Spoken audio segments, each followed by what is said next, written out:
Welcome back to another week of the Other Team Podcast. I am Jacob Handy. We got Terrence Scott. Show off that shirt there, bro. Come on. Coming off a dub. We're 12. We're about to go 12 and 2, dude. So it really does not matter. Terrence you hear Scott, it. You hear it, and then Zach's gonna be like, "Look at you saying shit that's serious." Your And Detroit then I'll be like, "I was just Lions joking," and he's like, "Sure you was." This guy killing me. Zach Handy over there. I'm here. Sitting I'm at 3-0 in a I'm nightmare. 3-0. You know what I'm saying? I'm 3-0. Plus I got the 3-0. swag shirt on today, but I'm 3-0. 3-0. What More than team you are you? losers can Do you say. have- More than you You don't- losers could say. Pick a quarterback.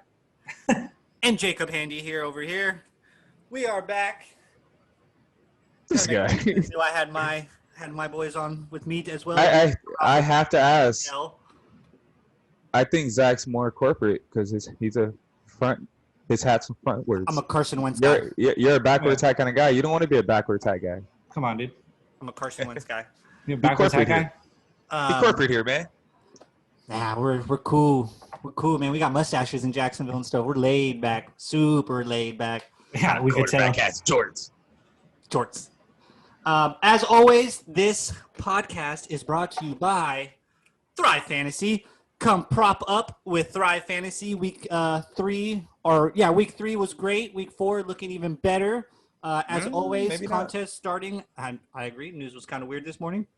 Contest start Thursday and go all the way through till Sunday. NFL, you got $15,000 guaranteed games.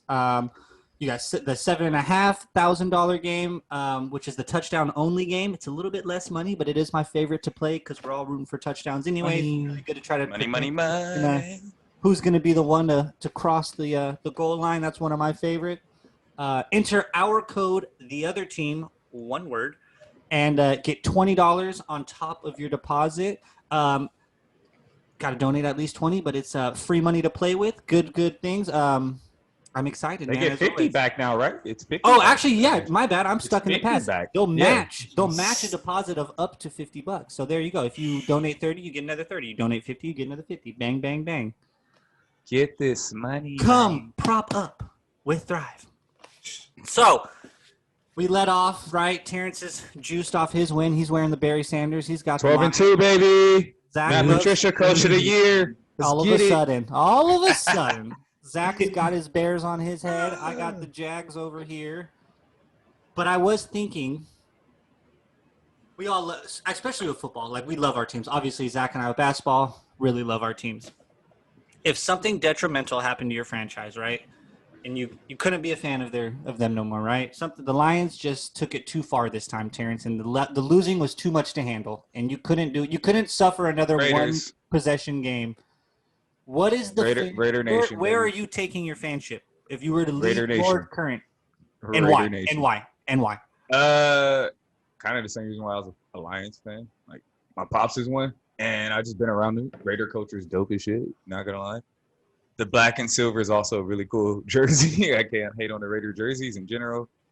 Go get me an old school Woodson jersey and be fly as hell. So I would have no problem jumping to Raider Nation, but it's Lions all day until never. I like that. Raider Nation's pretty cool. I like that. I think football is the only sport where I could see myself rooting for, like, not that I could see myself, it's Bears till I die. Like, it would have to be something major. But I'm with Terrence. So, like, Raider Nation. I still have Raider gear in my closet. I am a closet. Like, I root for the Raiders every chance I get. I Just love switch the teams culture. already, bro. Great. I love Just the switch culture over teams. there. So if I did for anything, it would be football. But I don't think I could, like, in basketball. I think if the Clippers broke me and I couldn't root for them anymore, I think I would just follow players, like, for the rest of my life kind of type thing. And I would be that guy, which in a sense, a lot of us already are in basketball. We talk about it all the time. Like, we love players in basketball. There's so many great players. And then I guess baseball too. I think if I wasn't a Dodger fan, I don't even know if I could watch the sport day in, day out anymore. It would just break me. If there was a reason I couldn't root for the Dodgers anymore, I don't know if I could root for sports anymore. Like, that team is just everything to me. So I would be pretty sickened.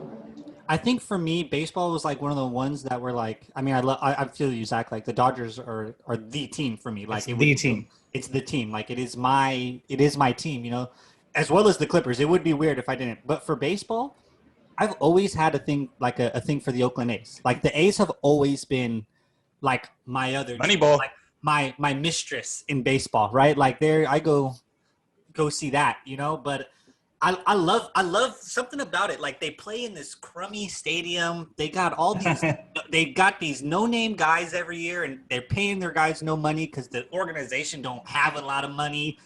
And The like stadium's dope though. and Been they to a few A's compete. games. And they compete every year. It's totally like an underdog. You know, they're the team that really nobody ever wants to face in the playoffs, I feel, because they're kind of just this wild card that you don't know what you're going to get from them. I would jump to Oakland. Football, I don't know. I'll tell you right now. If it were to happen in the next like 3 to 5 years, I'd probably go to the Seahawks because I love Russell Wilson and I just think he's awesome. And I've told you, Zach, I'm on board. Unlimited. I was about to say, Mr. I'm on board. Unlimited. I'm on board with it now, Mr. Unlimited, man. I would took you so long. I'd probably go there, or maybe Football's the wherever, only one. I would or probably maybe jump wherever Aaron Rodgers ended up next year, because I don't see him being a Packer next year.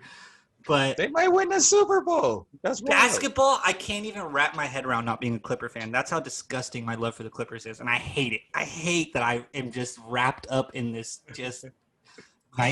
heartbreaking It's a nightmare, nightmare. that never stops. Hello, darkness, my old friend. You know what I mean? Oh every my time you think God. it gets good, it's like no. It just kicks you in the face. But yeah, I thought those would be something I would do. I don't know. It was just something I was thinking of the other day. Like, just the three of us are always, you know, like, Well, you obviously- guys actually thought about other sports because me, like I said, it's only football that Right. I would really jump to. I already view base. I have like 4 baseball teams, but like Yeah, I and, met like, Terrence. 5 He was a basketball Mets. teams. He was a Mets fan, but he always likes the Dodgers. Then the Padres drafted young talent. He's like, okay, I'm digging what they're doing over there. got a soft spot for the Braves. Yeah, Yep, and I loved the Marlins growing up. I was a huge Juan Pierre fan, Dontrell Willis. So it was like, dude, I don't care. I like fans. I mean, like I like different kind of players, so I'm like a fan of a lot of different teams. So, but in football, like everybody knows I'm a Lions fan. So if I did jump, it would probably be the Raider Nation. I can respect that. Raider Nation is cool, man. Like like you said, the culture of Raider Nation is just almost Fantastic. too cool to. And pass it up. was an LA team at one point. So True. that's why a lot of fans of people in California are Raider fans. yeah, because of like that. Southern California. Yeah. Mhm. All right, time for my fire transition of the week. Speaking of Okay. nightmares, Oh God. the Lakers are in the finals. Oh, Dun God. dun dun. With Nightmare. That's reality. That's a nightmare for me. My goodness, my biggest nightmare coming true. Freddy Krueger, go away. Good God. Makes me sad. Lakers versus It's Heat. happened several times. It can't be that much of a nightmare. Oh, it's a just- nightmare every time. Yeah, they made 7 Freddy Hello, Krueger darkness, movies. my old You friend. know what I'm saying? But they're there. They're playing the Miami Heat. I feel like the Lakers are sounding like everybody's kind of making them a resound favorite. I think it's hard not to make Lakers the favorite, obviously. Percentage chance for the Heat. I'm going to To go. win the series, Yeah, and I'm going to Yes. tell you right now. My 15. And I feel like My- I'm generous. one of my favorite journalists made a good point today, Joy Taylor. She made a really good point this morning. We want to count the Heat out, but they beat all the good teams. Like, they took out the Bucks that we expected to walk into the finals, and then they took out the Celtics that we expected next to be in the finals. Like, it's not like they got like a lucky draw of the cards. Like, that team deserves to be here, and they have he's looking more and more like a Hall of Fame coach every single day, Eric Spoelstra. I'm going to go again. I'm going to give him like a 30%. I'm going to give him 30%. Ooh, Terrence. That's about right. I was going to say 40. I mean, Wow, Wow, even higher. they deserve I to be think- there, right? I honestly think Yeah. 1,000% they deserve to be there. I said it to you last time when we was gaming. They remind me a lot of last year's Toronto team. That they're a role-playing team and that they just have a bunch of guys who are buying in and they got their one star. And when you have systems like that and you got a great coach, things can happen. A lot of things can happen. But they also have the best player in the world on the other side of the court and Anthony Davis. So it could get weird. But I do give Miami a legit chance in the series. And that's what I was Hopefully. saying. Was like, okay, you put Jimmy on Braun most of the time. Nobody's No, stopping Jay him. Crowder. Or okay, A well, mixture. a mixture, right? Jimmy, you can guard him in a fourth. Do what you got to do in a fourth. And like nobody's stopping that. And then maybe you throw Bam on AD because that's probably your best shot there. I love that. But matchup. that's gonna Love leave. it. I feel like that leaves those greedy bigs of the Lakers, the Dwight Howards and JaVale McGee's that are just these pogo sticks bouncing up and down to grab rebounds. I mean, who's boxing Please that beat me out? with JaVale McGee and Dwight Howard. No, you're not That's running how the you offense. listen. But, No, but I'm just that's, saying. But that's like, the if role player. you lost because they dominated on the glass, and the reason why you lost is because JaVale McGee and Dwight Howard were killing you on the glass, then that's so be it. Yeah, I can live with that. You got to pick your poison somehow. That's where I see it could be, a tough part for the Heat. That's kind of where I see that is The like Heat can shoot. So right. if the And Heat they get hot, can Yep. the Lakers stay hot with these shooters? no. And the Heat play defense. So Right. I don't know. But like I said, I still got the Lakers in the series. But the Lakers Right. also play incredibly good defense. Their team defense is like, I mean, it's crazy because you don't really look at any one guy as like an actual lockdown defender until LeBron has 3 minutes left in the game, and whoever's popping off over there, he decides you're done popping well, off. they That's the funnel only everything time. to AD. Right, but their team defense is like, it's so legit. I mean, we're now here Yeah, no. in the finals, and that's part of the reason they're there. It's so legit. Nice. Because They also play D. They funnel everything into AD and they all rebound so well. They got a good ass defense.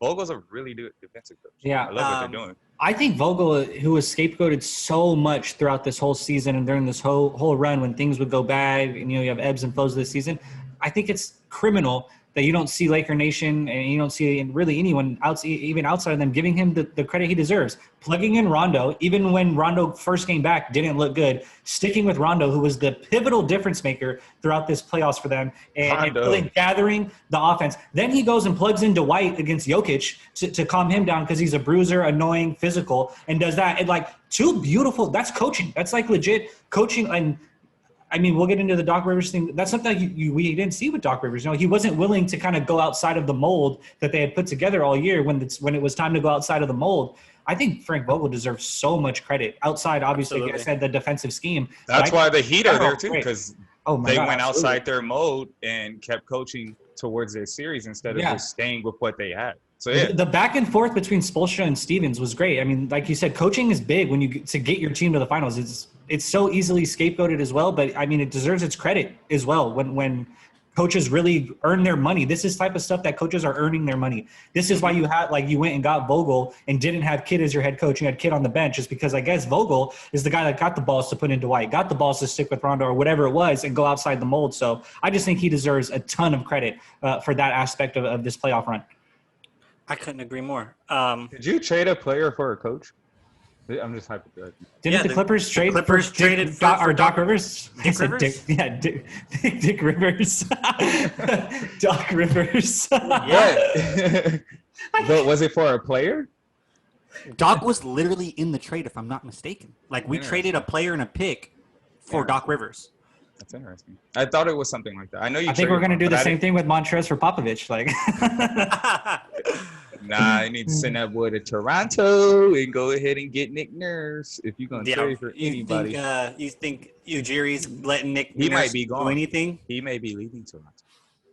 I mean, then the next guy might. But I'll tell you now, if Ujiri's there, he ain't letting Nick Nurse go. He's too smart. He may. No, I'm just saying. Ujiri too good.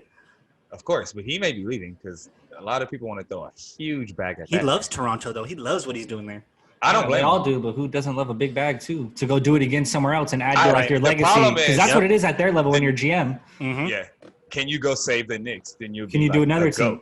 Can you go Dude, save the Knicks? I'll And tell you right now, GOAT status? that's a tough. I mean, you're really looking to be the GOAT though. If you accept that Knicks. If you tell I don't even Dolan, know what don't to come call in the building and let me just do this.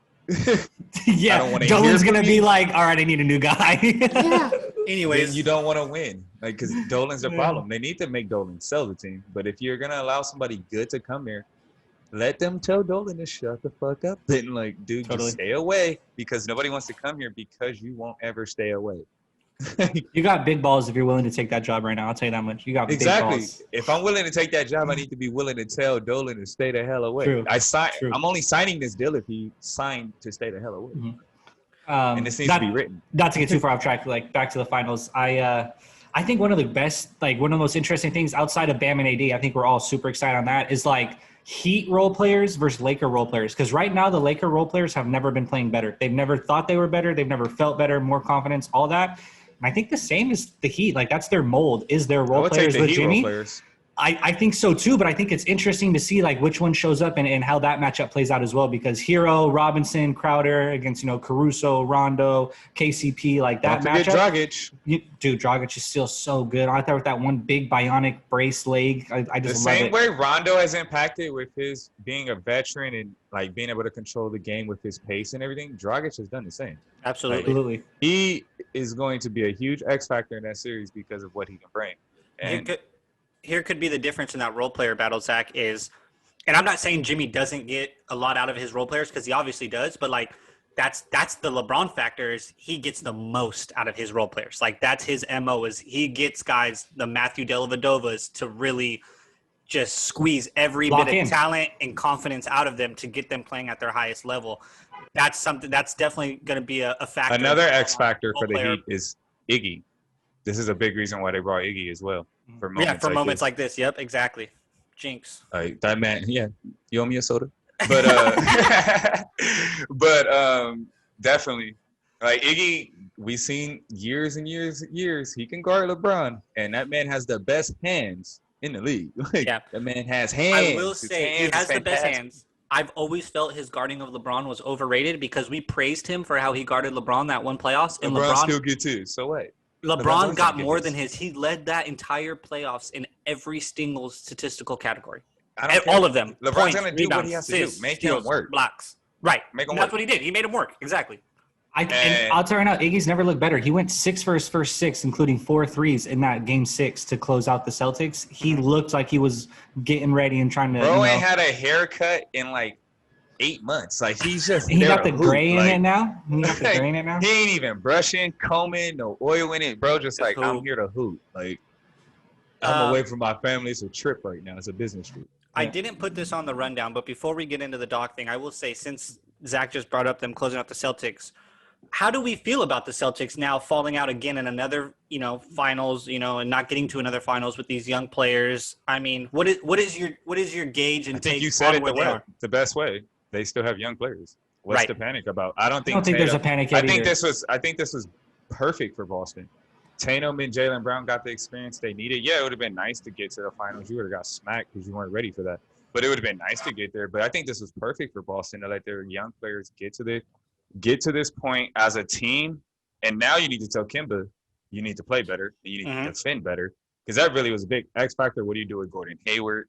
You look bad.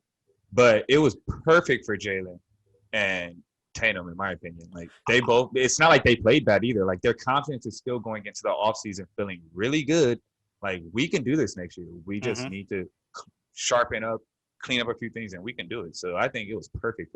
If I'm Zach, what is your gauge on the Celtics? I think when they got all the picks and they refused to give them up, and they're funneling in a lot of players, and they've had a few different looks during this run, I think everyone expected their bar to just be like a very quick to the top, like right to the top. And I think that comes with the Celtics name as well. Every time you're doing good things, when you are the like Celtics, just like the Lakers, you're expected to immediately jump like that. You're like, it's like a roller coaster incline. When in reality, it was just it was just more of it's more of a steady increase over there. And I think they're still on the rise. Like I still think they're going in the right direction. I just don't think it's the projection that it comes with the Celtics. I think it's, a little more gradual. And I still think I like what I see over there. Like Terrence said, love what I'm getting out of Tatum. He's getting better, more well-rounded. He had a career high, first ever double-digit assist game in his career in that Game 6 loss. Like he seems to be good. Marcus Smart seems like he's hitting a consistent great point in his career, probably better than he's ever been. I like that over there. Is Stevens a little overrated? Maybe we have that conversation soon, but I don't know if he is. I still think he's one of the better coaches. I don't get rid of him from Boston. I don't either. I think there is some personnel things you need to do. Like, I think you definitely need to bring in a more consistent front court with the bigs. There needs to be something a little bit better there. I think it's more stretch athleticism is what we're looking for. They had Horford, and I didn't like that. I don't like the Tice thing. They're a little small. I think there's Tice, something. actually. I like Tice when I was a starter. Maybe to keep him on the bench. I think there's something there to improve, but I like the Celtics. I'm not worried, and I'm not upset with them losing to the Heat. Like I would have been cool to see them in the finals, but it's okay. I think every team needs to figure out how to get this guy. I said the Clippers need to go after him, even though he might be in a good spot already in Atlanta. But I think Clint Capella could help a lot of teams. I know he can't shoot, but who gives a damn? Like DeAndre Jordan was a big factor when in his prime before he got old and whatnot. Being able to catch lobs and block shots is still important. Yeah, I think you both nailed it with the Celtics being young, like, I mean, how many teams that are centered around, two guys in their early and mid 20s, or three guys now with Kemba, because Kemba's really not that old. I mean, he's getting up there, but I mean, this was really his first. Kemba's a vet. But this was his first legit playoff run, right? Mm-hmm. Like his first legit time getting in there and doing it like that. And then your team is really centered around two guys in their early 20s. How many teams like that do we see walking into the finals after, their second, now maybe their third playoff run? I mean, it really doesn't happen much. I think you both nailed it. Like, it's good experience. Like, it's really what it is. Like, It's a great experience. Learning on the job. Here we go. Jacob's nerd moment of the week. There's a moment at the beginning of Avengers Infinity War when Loki dies, and he says a statement. He says he's trying to go with Thanos to Earth to trick him, and he's like, I have experience there. And Thanos says, if you consider failure experience, and Loki says, I consider experience. That's how the Celtics should feel. Like, yeah, you failed on the championship, but it was experience. Like, experience is experience. This is now 2 years in a row, and Tatum, as you both mentioned, and Brown have looked better each playoff run. Like, it's clear improvement to me. That is what you're looking for when you have these young guys that you bought into. Like, look, we're going to ride this out with you, and you are the pinnacle of our franchise. I think they nailed it. Like, I think next year you have to expect another big step. Like, you got to be in the Eastern Finals again if you're Boston next year. Otherwise, you're going to think you took a step back. But I think all comes with success, though, and that's right. That's how you should feel.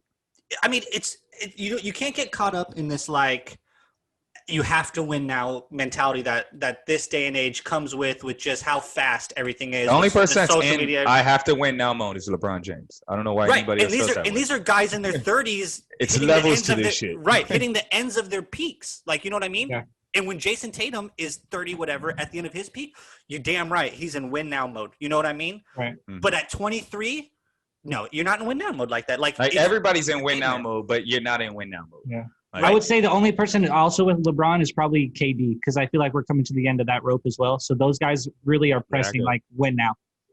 They don't have time for you could probably even argue Steph too. But lastly, before we get off Boston, I do think it comes down to Kemba and Gordon Hayward, but it really Kemba too, because like you got to think about it. Like, Kemba's been in the league eight years, I should say. Probably. And this is his first playoff season, his first playoff experience. So he has a lot of years of bad habits. Like, that's why Kemba wasn't playing late, is because he's been a great player who never really had to play defense because he was on a shit team.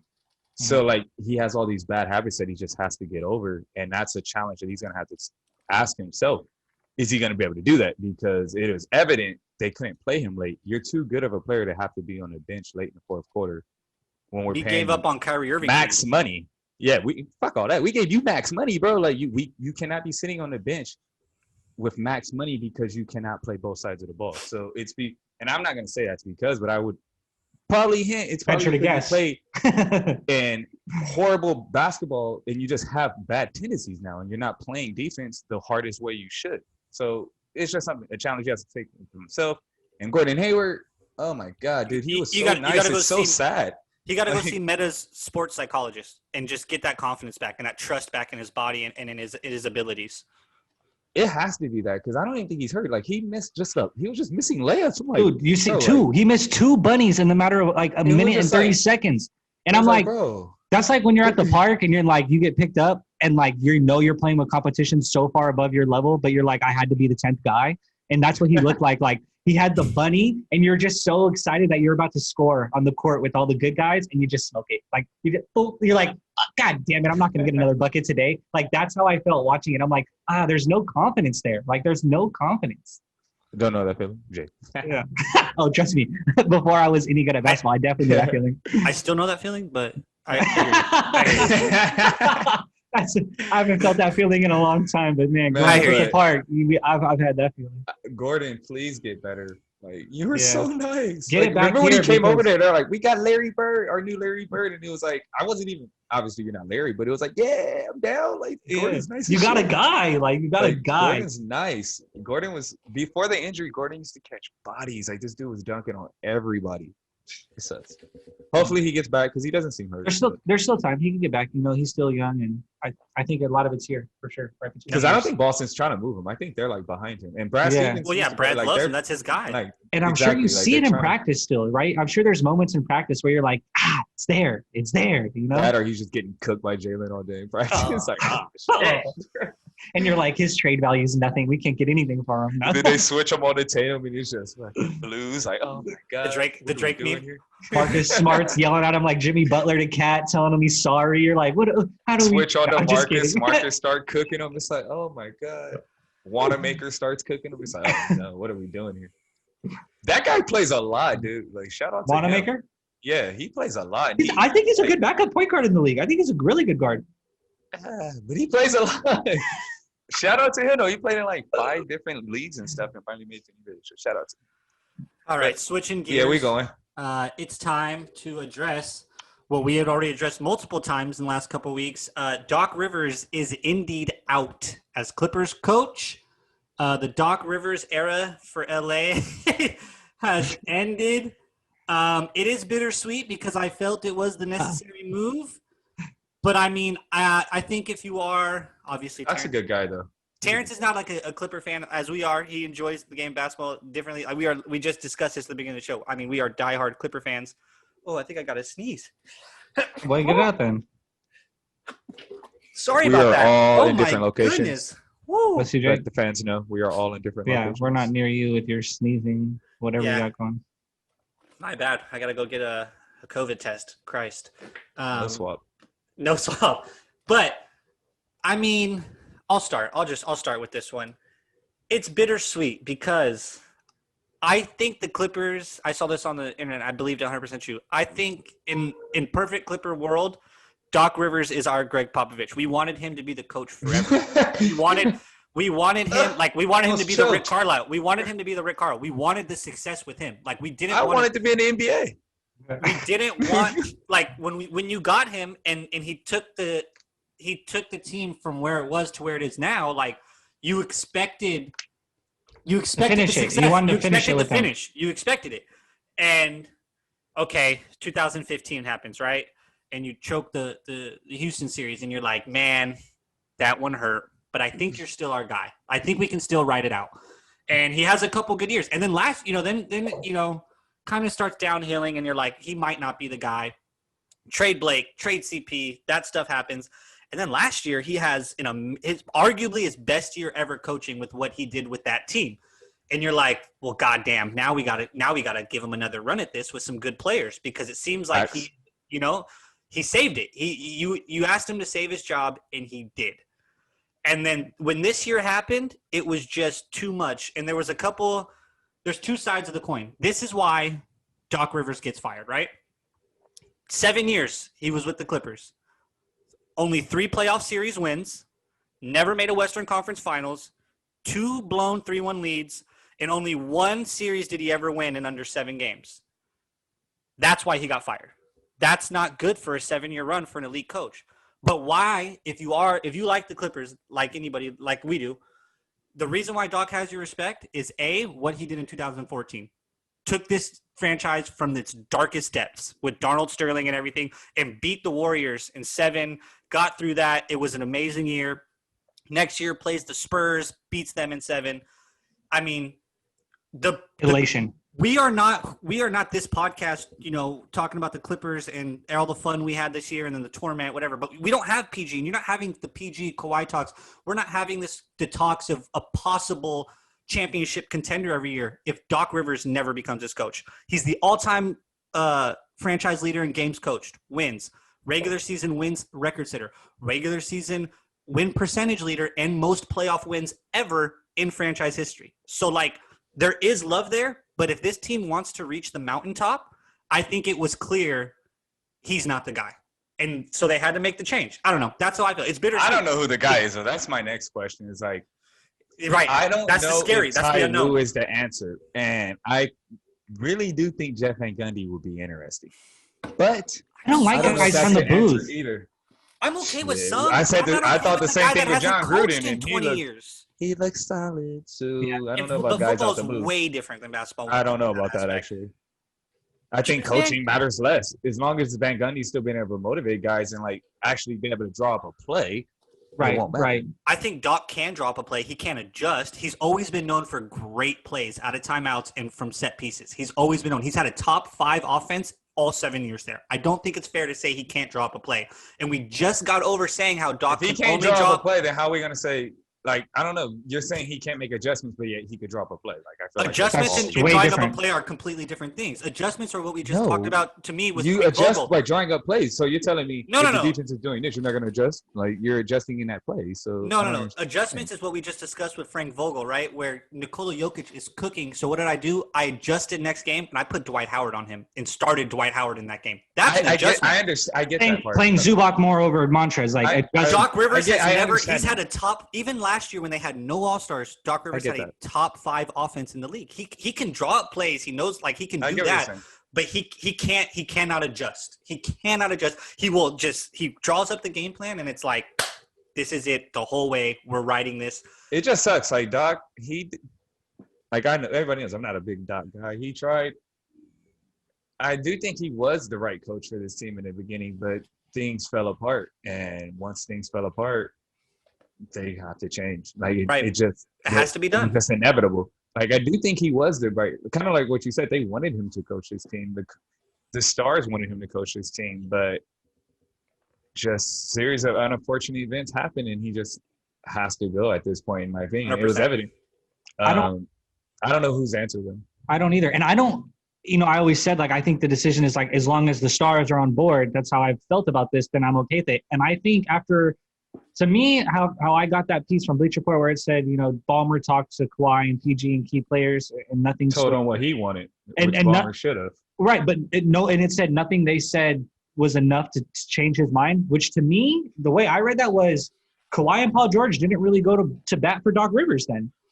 I think if those two best guys went in there and they had a grown-up conversation, and Steve Ballmer, he's a great owner in this league. He's known as one of the better owners, and he's a smart businessman. If his 2 most valuable assets came in there and said, like, I really want this to happen, and they made it seem like I think he would have said, okay. But Not. I think you're. I think instead, I think they went in there and talked it over, and they were kind of like, okay, Steve, like, if you think that's the move, like, I can live with it. I'm not like, I can live with it. See, I think that's because at least with the way it was worded, I think you're off there because it said nothing they said made him change your mind. Which the way I read it was they did go to bat for Doc Rivers and Ballmer and Lawrence Frank, which I think this is what should be promising about that is that they made that tough decision that I was talking about a couple weeks ago, or last week, where I said, even if your Stars want him, you have to be that unbiased outside eye and say, I hear you and I get you, but I'm telling you right now, we can't go through this again. And we have to make this decision, which I think is in a way a very promising thing for the Clippers because it shows how serious Ballmer is about it, right? Like whether they get the championship or not next year, it shows Ballmer is like, I'm willing to cut guys loose that I don't want to cut loose. We talked about it all year, how Ballmer and Doc are guys. Like that's his guy. He loves him. And he had to look him in his eye and say, hey, dude, I'm sorry, but this ain't it for us. And we have to try something different. I think that is key to winning championships in my eyes. I think you would have seen Paul George on Twitter or Instagram doing something, going to bat for Doc. If he really went to bat for Doc in that and really wanted it to happen, Paul George is that guy. We've seen it. He's all about it. He would have came out. I think one of them would have been in the media going to bat for Doc if they really wanted to in that conversation. That's a horrible look to me. Oh, what did you talk? It's Paul George is all over it all the time. Patrick Beverly, they're all over social media all the time. If they were really heartbroken about this, I think they would have been on social media like, damn, Doc, like, fuck, this, that, or the other. Like, but I don't think they really went to bat for Doc like that. How bad does that make your organization look that if you fire the coach... Everything looks bad right now. I'm like, we look good right now to you? And you think that's going to make you look better? We fire the coach and all the players start crying about it? I didn't say it makes us look good or bad. I'm just saying none of them have come out and gone to bat for Doc like, damn, we really wanted him. It's just not a good look. Like, why would you? Oh, man. Lou, Bev, and PG live on Instagram and Twitter. But why would you? Because if they really wanted him to coach them, like you said, like I think they went in there and vented and said, I want Doc as my coach. I think if they really went in there and did that, they would be dissatisfied and be out there talking about it right now.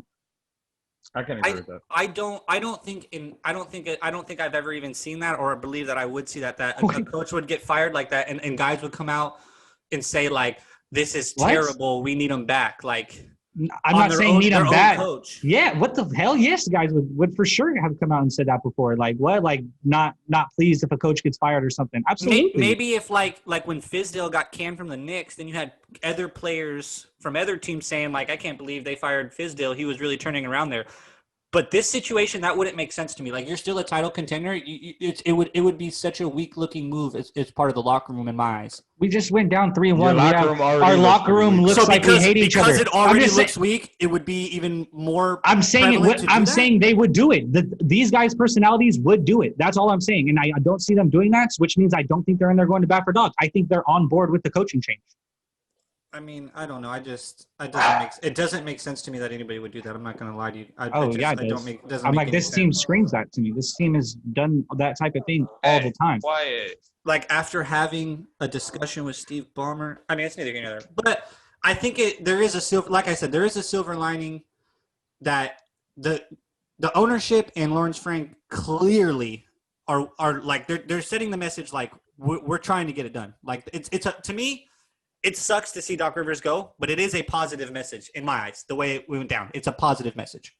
I think the hire also adds to whether it's a positive message or not. Like you need to, Doc, are we going to get someone that gets us over that hump? Because that's what this decision is. You know, that guy's got to be it. Is it Cassell? Is it Lou? Is it Van Gundy? I don't know. Like I don't know how we're going to get it. I don't know who the answer is. I told a friend, much like Dave Roberts for the Dodgers was nostalgic for me, just like a childhood favorite player of mine to see coach my favorite team when they got older. I would feel like that was Sam Cassell. Like, I don't know if he's a guy, but it would be nostalgic for me because Sam Cassell was one of my first Clippers I fell in love with as a kid. So Sam to see was him, so nice. So to see him grow up and then coach the Clippers would be awesome to me. And I would be like, damn, this is so cool. I don't know if he's the guy to get us over the hump. I don't know if he gets the job, but that's how I look at it. It would be awesome. You know who I love that. would like, but he doesn't have the experience is Kenny Atkinson. You know, the other Lone Clipper players fan coach. that we talked to is Nick May. He just texted me that not too long ago, was saying he would love to see Kenny Atkinson. And I thought Kenny Atkinson to me screams we're starting over.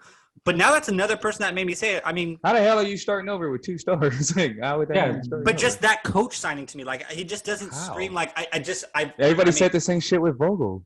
True, Yeah. very true. To me though, when I see Kenny, like It's about guys. Do where you has know Kenny hoops? Atkinson ever The start won? over like- starts with players, not with like a Do coach. you know hoops and do you know how to adjust? Right. And can you coach on the fly? I don't give a damn about these guys' track record and everything. Like you could have had a bad situation. Like Doc, the reason why we criticize Doc is because Doc has had good situations and did not live up in those situations. You criticize people when they're in situations where they should succeed and they don't. You shouldn't criticize a guy who was in a shitty situation and doesn't succeed. Or in Kenny Atkinson's example, he was in a shitty situation, flipped it, succeeded, and then they got these guys to come in and it's like, you're not the guy we want. So he would be a good fit, in my opinion, for the type of culture the Clippers already want to instill.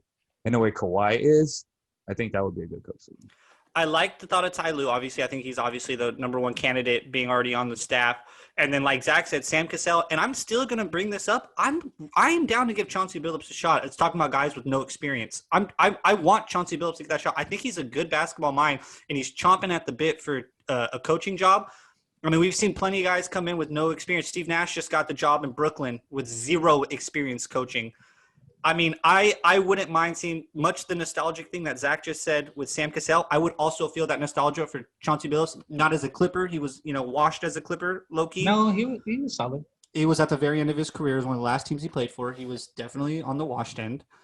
But he was one of my favorite players in the league growing up, and I would enjoy seeing Chauncey Billups get a shot at this. That's where I'm at if it's a coach. I don't want Mark Jackson. I won't lie to you. I don't want Jeff Van Gundy. I don't want either of them.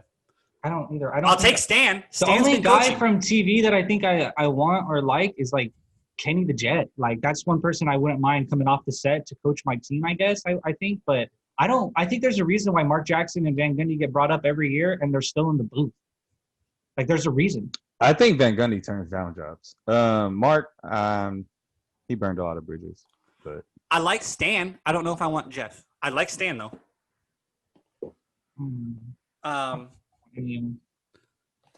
I mean, those are my coaching options. I mean, I don't know if they're going to go outside that. I know that Ty Lue is looking – the Knicks want Ty Lue, and I know that The Rockets want Sam Cassell. I'll tell you right now, if Mike D'Antoni even gets an interview, I'll be pissed. Do not bring Mike D'Antoni over here. Oh yeah, I don't want nothing to do with that. Absolutely not. You think Zubac didn't play before? Bet. Yeah. He said bet. D'Antoni used to run with bigs though. Not like Zoo. He ran with Amari, who's a freak. No And Capella. D'Antoni team has ever reached the mountain. I don't know why we think our team is going to reach the mountaintop with Mike D'Antoni as our coach. So absolutely not. I feel that. Do not bring that this way. Please, dear God, no, because that would be a bummer. That would be a downgrade to me from Doc Rivers. So we should, if we're going to go get Mike D'Antoni, we should have just let it ride with Doc in my eyes. True. I like that. I would think the same too. All right. Anybody else got anything on Doc? Or we I'm ready to talk about my Super Bowl Lions, dude. Oh, okay, interesting. Oh, no. We have much more hot topics. Yeah, that's why I started it off with that because I don't know it's if a 3-0 team that's going to end up 3-13. I don't know if I've ever seen a 3-0 team That's going to go 3-13 with a better story than Zach's Chicago Bears. Zach, I know you're passionate about this. I'm going to let you take the floor first, brother. Tell us about the QB Carousel Circus show. That is your undefeated 3-0. We're almost a quarter of the way in. You're one win away from being undefeated a quarter of the way through the season, Chicago Bears. Dude is mad. I want to start by saying, because I'm going to stay mad. Obviously, I love that I'm 3-0. Glad Nick Foles brought us back, got the win. Obviously, right? No one dislikes wins. No one dislikes being 3-0. I'm pissed at how poorly, this is literally so amateur. From Nagy, who's, been with the organization for a few years now. So amateur to do it like this. Why did you name Mitch week 1? If you wanted to yank Mitch, you could have yanked him week 1 and it would have made sense. He looked terrible through 2.5 quarters. Week 1. Would have won that game too. Damn. He looked terrible. You could have yanked him there and you let him bring us all the way back and win the game. You let him win the game down 3 scores in the 4th quarter. Next week, first half is good and he has a terrible – second half is garbage. They come back, but they win the game. Bears still win the game. Standard Bears defensive win. So he's 2-0. Going into Atlanta, which I don't think anyone felt good about the Bears going into this Atlanta game, not even me. I had multiple people hit me up about betting on the Bears, hey, what do you think? Would you take? And I said, I'm not touching that game with my money. We can't score with them. I just don't see it. So we didn't feel good about it. And Mitch looks terrible. And then you just yank him. He's 3-0, down 2 scores. He's down 2 touchdowns and 2 2-point conversions, and you yank him because he throws a pick. What are we doing? The man hasn't lost the game. If I'm Mitch, I'm literally looking around what the fuck? Where am I? What is this last year? What just happened?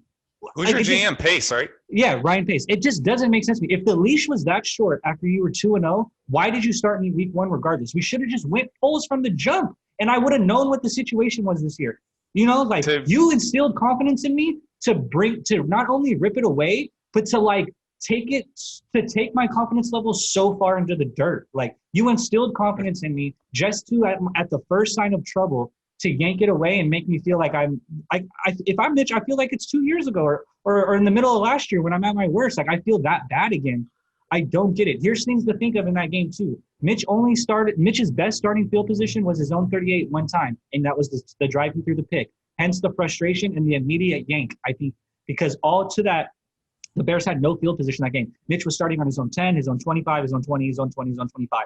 Terrible starting field position. Nick Foles, when the defense turns it around and we gain momentum, Nick Foles started at his own 38 or better, including one drive inside Atlanta territory to start his drive. That was except for one drive, he started on his own 20 and he goes 3 and out. Or his own 10 maybe.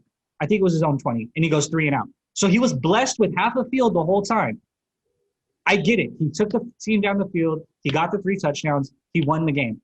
Great job, Nick Foles. The throw to Anthony Miller with the Go to the L. Go to the L. Great story. You're 100% right, Terrence. Mitch isn't giving me that in the huddle. He's not giving me that at all in the huddle. But it's the way you did it. Now, I brought this up. I said Nick Foles is a porcelain doll. We all know it. He's been injured a lot in his career. What happens if he goes down in a couple of weeks and I need Michigan?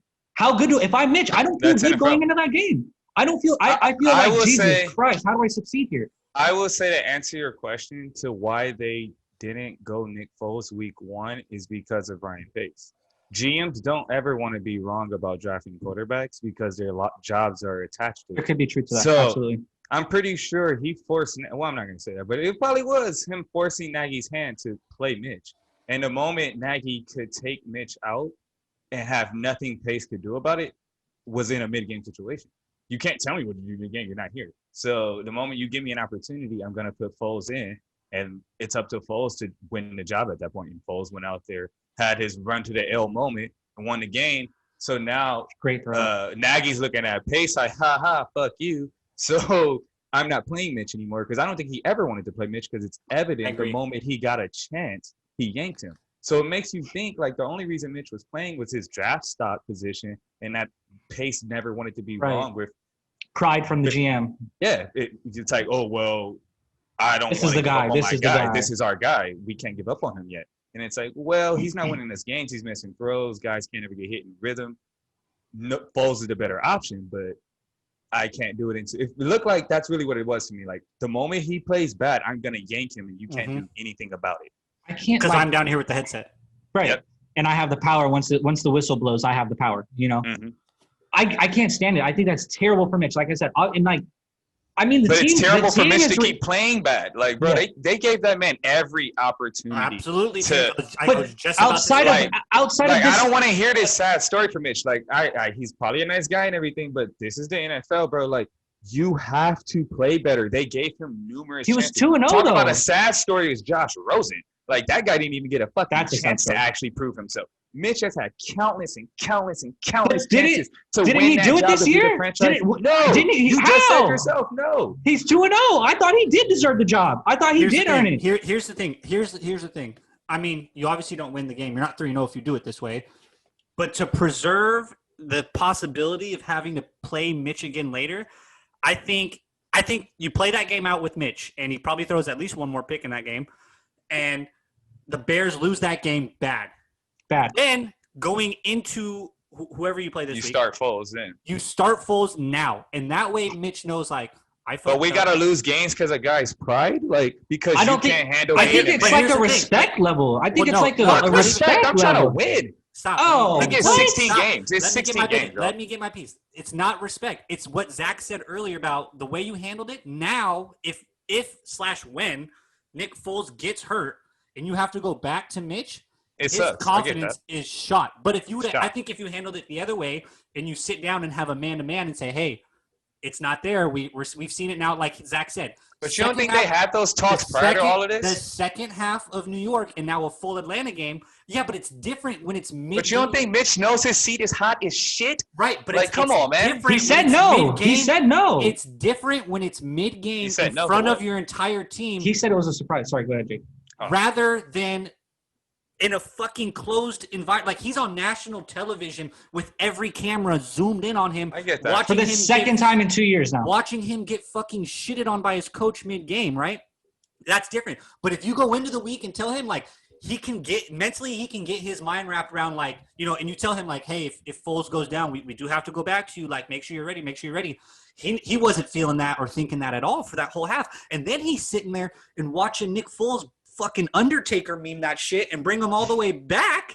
And he's like, fuck, I'm never coming back into the game. And now when he does, I think his pupils are going to be, I'm fucked. Like, he's going to feel like a rookie again. Like, man. So I think that's the way. That sucks. But you don't win. But you don't. But that's the fucking the coin. The other side of the coin. It's like you're not 3-0. I think it's Pace's fault. Like, if anybody gets blamed, I think it really was that, because it's evident Nagy never wanted to play this. He wanted Foles from the jump. I mean, I still think Nagy's a big part. Gets a big part of the blame too. Like, he's the one that went out there and like proved a point to Pace through Mitch and threw his guy under the bus. Like, you're an offensive coordinator. You're known as a quarterbacks guy. You come over here. Like, I feel like you should have player relation handle.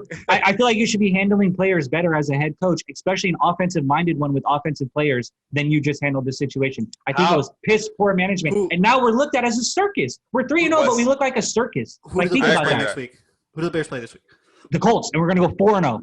They have the Colts. They're going 4-0. We're going to be the worst 4-0 team of all time. And we're still going to go 8-8, 9-7. I still don't believe we're going to the playoffs. And I'm going to be 4-0. Goodness. I got to see the game. I just don't know because I feel like we're a circus. I feel like Colts we don't know what we're sneaky doing. good though. They might be hitting their stride. I don't know. I don't know what to think about the fucking Colts. Vegas thinks the same. Bears are initial line. Bears are a 3-point dog, and I'm like, what do they know that I don't know? It's in Indianapolis. Yeah, I don't get it. I'm like, there's no way I they're like betting that, the actually. Bears. That means they basically think it's a coin flip, and then you give the home team 3.5 when it's like that. Usually, I'm like, I don't get what they see there. I'm like, there's no They're way. starting to hit their stride. Jonathan Man. Taylor look good, but I don't know. That's interesting though. Your situation is I'll crazy. ask you one more question, Zach. In a perfect vacuum, Nick Foles stays healthy all year. What do you finish? Mitch does not see another snap. Nick Foles takes every snap from here on out. What is your final? Right now, I don't know because I still don't know if we're any good. And we just lost Tariq Cohen to a torn ACL. That hurts. We're going to have to find another running back. Right now, we feel like it's still a fringe playoff team. So I'll say about 9 wins, maybe 10, if people stay healthy. I think it was that the same thing coming into the season. But I'll yeah, actually that's ask you one more exactly what it question. was going into the season. I felt like a fringe playoff team, 9-10. I'm not sold that we're over the hump and we're in. A win against Indianapolis, it's hard for me to think if we go 4-0, we don't make the playoffs, though. That'd be quite a collapse. He's fired if you don't make the playoffs if you go 4-0. I'm saying. That might happen. Nagy might get fired if that happens. We still got 2 against GB. Like, we still have tough games out there. The Tennessee Titans are also 3-0 with Ryan Tannehill at quarterback. Do you think you finish with a better record than them? I will say no right now because, like I said, we still have 2 against GB. We still have the tendency to probably split with Minnesota, and there's still the possibility on the table to split with my man Terrence there. Divisional games are always tough to figure out. You know what I'm saying? With the tough – our schedule has been caked to start the season, and the Titans have an identity, and they proved last year they're good.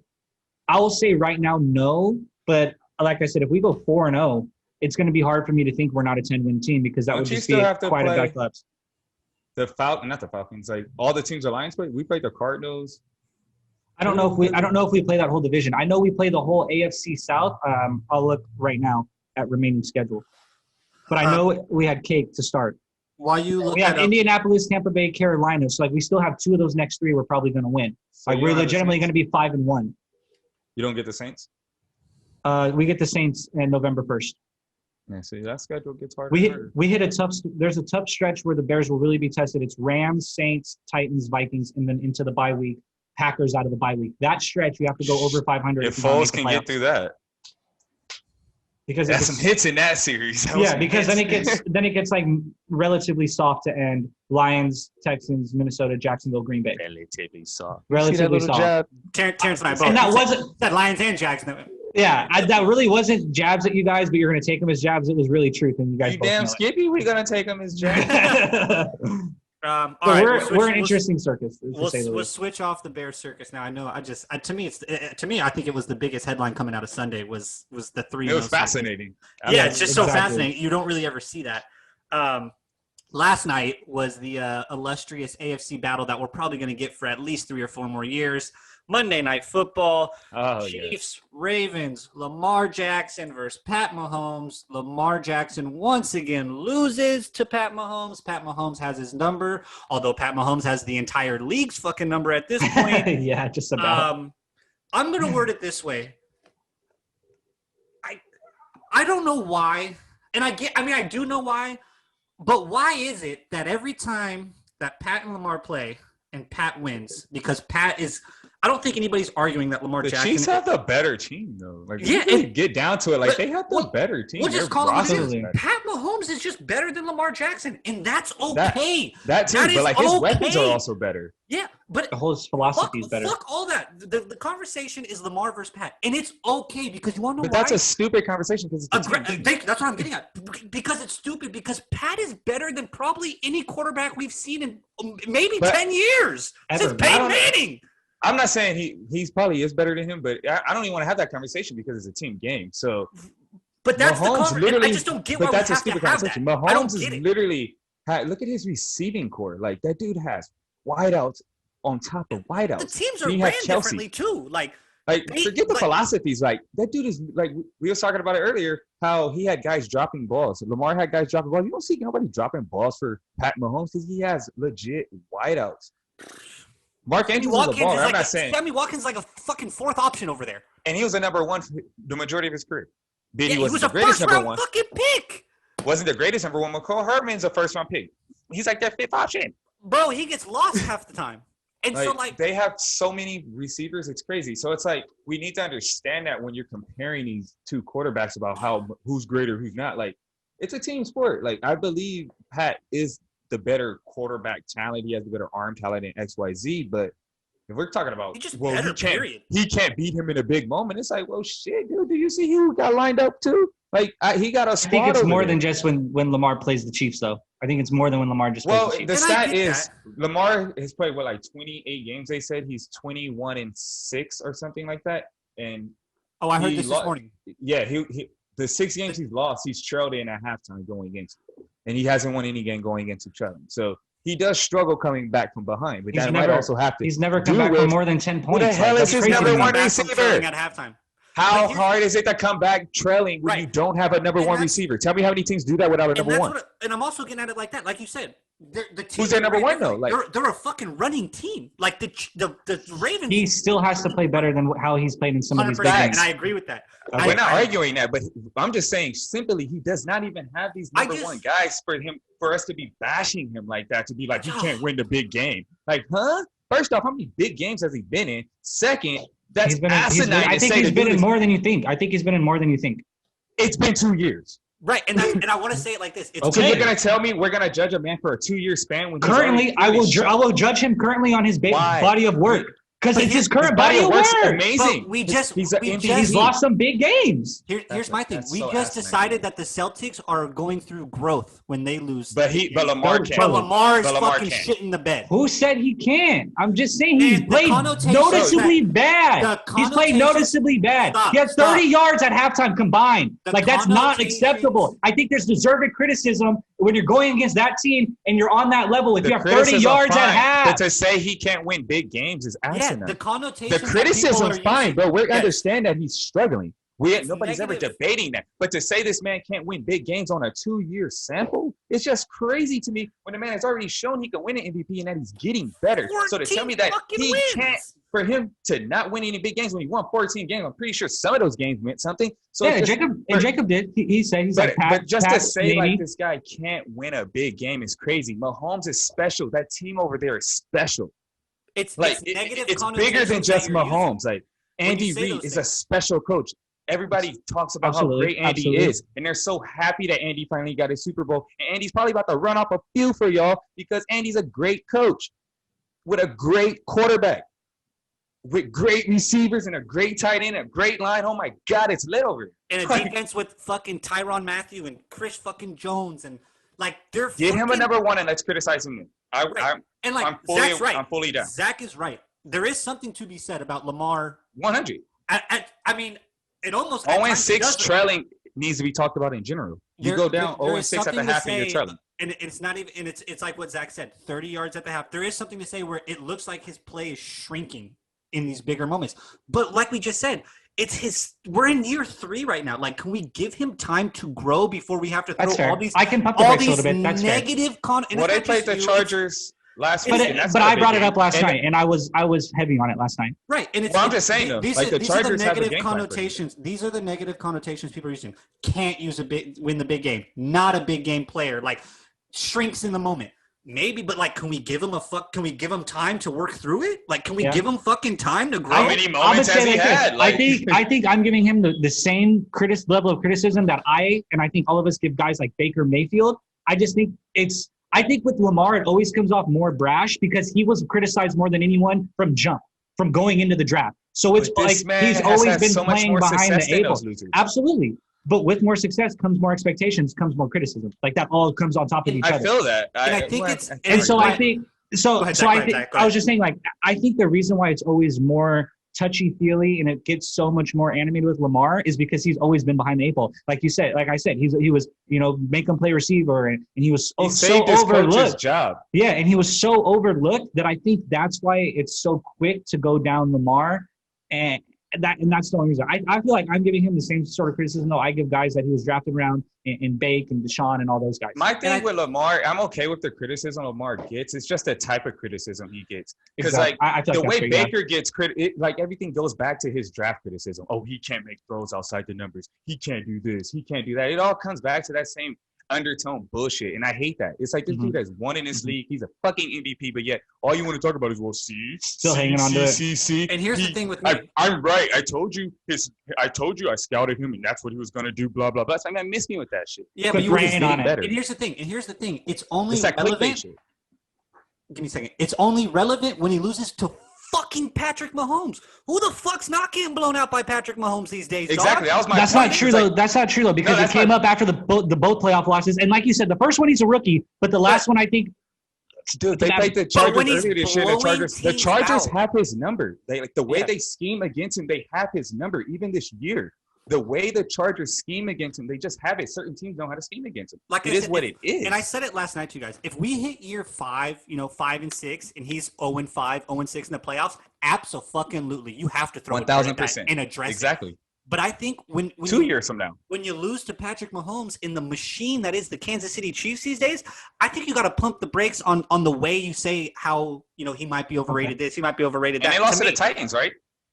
They lost to the Yeah. Titans. The Who Titans beat had a the special team last year. Patriots. You guys keep telling me he had 14 wins and he was the MVP with home field advantage in a first round bye. He has to beat the Titans. I don't care if they were one game away from the Super Bowl. 14 wins and the I MVP agree. at home. He has to beat that team. They were I a agree. wild He card did. team. But I it's don't his think any of us second said- fucking playoff. I don't game. think any of us said You he just, didn't but have you're to saying win. like they were a special team. Like I don't care. He has to win that game. That game The he Titans needs to didn't win. have a special team last year. The No, Titans but weren't. They running all shouldn't have games. beat. They shouldn't have beat the Ravens. The Ravens I should have agree, won that Zach. game. The Ravens should have won that game, 1,000%. But Yeah, once but what did the again- Titans do? But I'm just saying the Titans don't act like the Titans weren't a good team though. Right, because Yes, they, they were a they, good then, team. that game. they then Okay, won the next game. Yes, The they Titans should win then that won game. the Nobody. next I'm not arguing that Lamar didn't play well in that game. He should have won that game. You're at home. You're 14. You had to buy. You had to. Everything was set up for you to win that game. But at the same time, that's not. It's a sport. The other team across the field is actually pretty good too. And they're I will still say good this year. If Lamar goes into this Titans year are right good. and desk type deal, yeah, I think it's the heat's going to be there, and you're going to have to raise an eyebrow to it. Week 3, I think we didn't get Monday that. You Night got to say that Football. again. Yeah, go again, Jake. You cut out real quick. Say that again. Oh, I said if we go to the playoffs again this year, right, and he loses, if he loses to the Chiefs in the playoffs, I don't think it's the end of the world. But if he does lose first round to a Chargers-esque playoff loss again, He throws for 400. when has he ever? He's thrown never for done 400? that. I'm asking you. I mean, it's a sure. shootout type fashion. He No, throws no, for we're 400 talking. and still lose. We're talking But about. I said I'm- Chargers-esque loss. Chargers-esque loss. Oh, where I he didn't hear you looks say that horrible, part. where Oh he yeah. looks Well, if bad. he loses that way, of Then course. that is bad. I mean, yeah, if he decides to pull a rabbit out of the hat and throw for fucking 400 yards, I mean, who I'm just asking. Sure, I'll give him his credit. I was but asking. I wanna I was see it. asking if no matter how they lose, are you still criticizing? That's what I was I asking. mean, come on. I think we can put 2 and 2 together and decide if he has. I don't think a lot of people put 2 and 2 together. Well, when we it are comes 3 to dudes sports. here that are talking amongst ourselves. I think we could put 2 and 2 together. Well, I would have would- to ask to make sure everything in life needs to have I logic. I haven't seen him. I haven't seen him in I'm either of sorry his that my playoff intellect did that games. to you, but I would feel that we could agree. I'm gonna that tell you right now. I haven't Well, seen him. I haven't seen him I play say great in wild shit either of about my those Lions playoff all the games. times, and you guys hold me to it. Hey man, Oh, we here came we in go. here. We came in here and did. If you want to hold that to us, we came in here and did division winners, trying to do it serious, and you told us Lions would finish second. I'm sorry that we said we tried to hold you to that. Oh, that's not our fine. fault. That's fine. That's No, not our fault. That's fine. I still stand by that too right now. That's But it's fine. other way asinine shit I say to you guys, and then Zach will try to hold it to me and be like, "You meant that." all right. All right, bro. All right, But yeah. That's another topic for another day. But I'm just saying, So it is yes, clearly things. yes. If That's Lamar what it is. Jackson, then yes, it's something that definitely needs to be addressed. But if he goes and beats, a Chargers type team and then loses to the Chiefs, I will say in any fashion loses to the Chiefs. I don't know if I'm willing to be like on the whole Lamar stinks train, yada yada yada. If he gets locked It's up tough to anytime in a beat the Charger fashion, Chiefs. if he loses to the Chiefs or Chargers in a fashion like that, it's time to criticize him. But if he plays well, I don't understand why we're criticizing him. But it sounds like from a lot of different Bikes are outlets, and fucking hot Twitter, right that no matter what Lamar does, if he doesn't win, he sucks. Like he can even play well in these situations, and they're still going to criticize him because he didn't get it done because he can't beat Mahomes or get it in his moments. So Right. ultimately, all he has to do is just win these games, and now. it is Yeah, what it is. I think he's. I mean, I'm still like Winning I'm- always solves everything. It's so simple. Like winning literally solves the everything. best attitude sport Like for sure. it- Zach. But he, So good. But his receiving produced on a Willie Snead. Like he needs right. some receivers. Hollywood Brown too. Hollywood's not weak. He's not weak, but he's He not. needs a better 3 receiver. points in my absolutely. fantasy. Absolutely. Well, Oh, stop. sounds like you're holding the grudge. I am holding a grudge, damn it.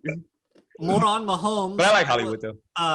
I will Can't be say number one. we have we'll transition, but we're still going to keep patting Mahomes around. The MVP race, which Lamar could also slip into this, we'll see how the rest of the year goes. But I think the MVP race, at least as of now, is a three-headed race. I think it's Russell Wilson, Patrick Mahomes, arguably right there together. And I think Aaron Rodgers is right there with them as well. Aaron Rodgers is playing out of this world sure. football. I think Aaron Rodgers is more deserving than Patrick Mahomes I right now. mean, Street Fighter, pick your fighter right now, guys. Who are you? It's who are you Russ, liking the rest of? Rodgers, Mahomes. Yeah, exactly. Terrence got it right. It's Russ, Rodgers, You Mahomes. think? I mean, Yeah. And I think Mahomes it's looked good honestly last like night. Russ, Rodgers is like teetering. Yeah, back Russ and forth. Rodgers are like. Give me your arguments. I want to hear them. Go ahead.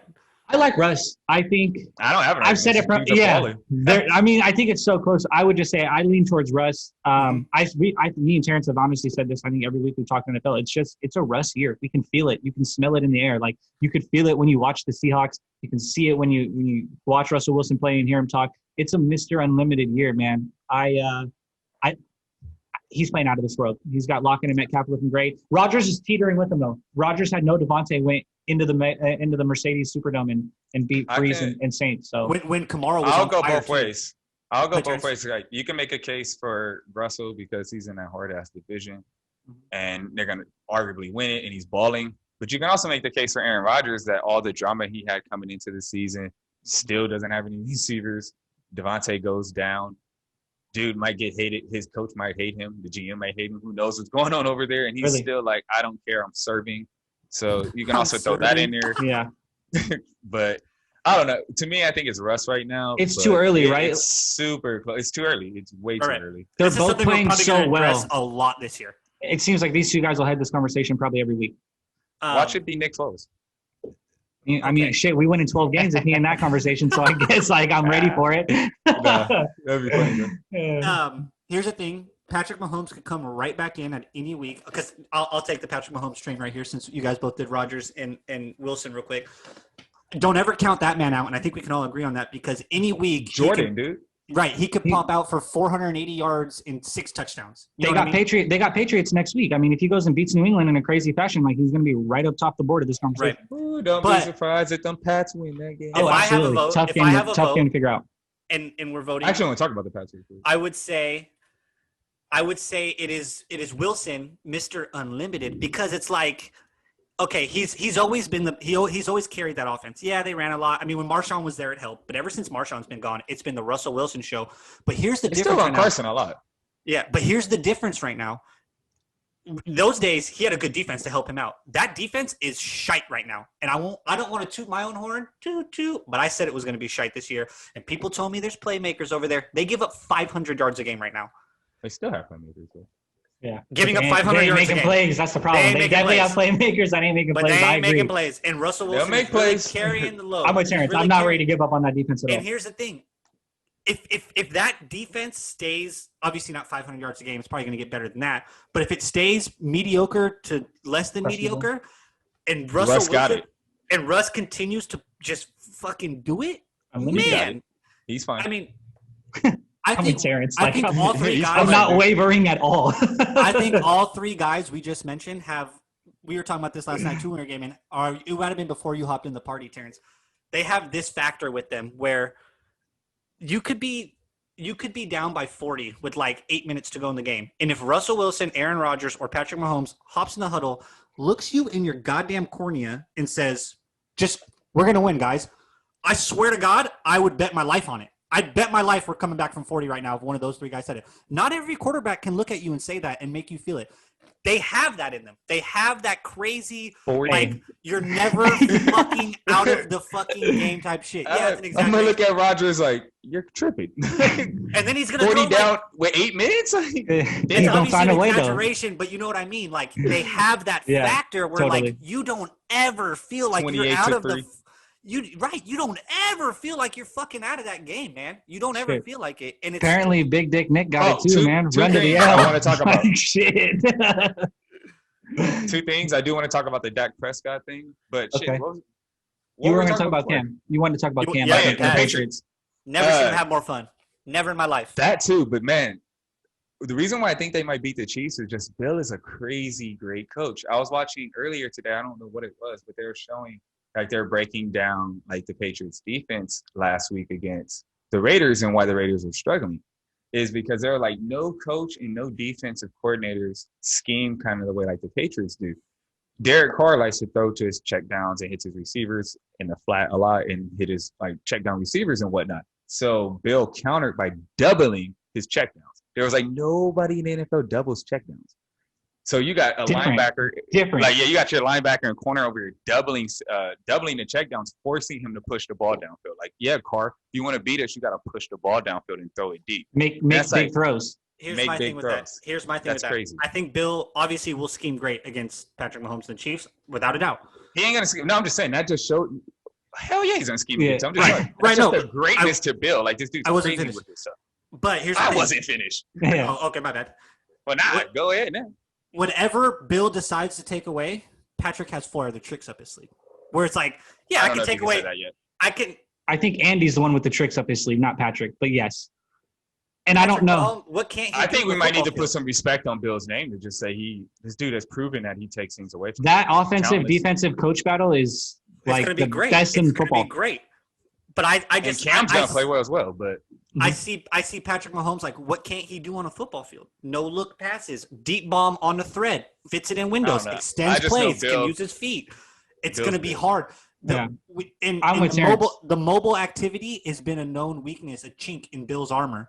We saw it last year with Ryan Tannehill. We saw it last year with Lamar Jackson when they played on Sunday Pat Night ain't the Football. most mobile guy. Oh, He's Pat good is much enough. more He's mobile good than you enough. think. He's He's got mobile, that. but you're not he's like got this guy's that- running for 100 when you. He's got that He extends young, plays. He's got that young Aaron Rodgers in him, where he extends plays and he can get Yeah. to the marker after he extends it. If he has Aaron to, put- Rodgers is perfect. He's he the has Aaron that, Rodgers and type which is athlete. tough. It's super tough to take that away.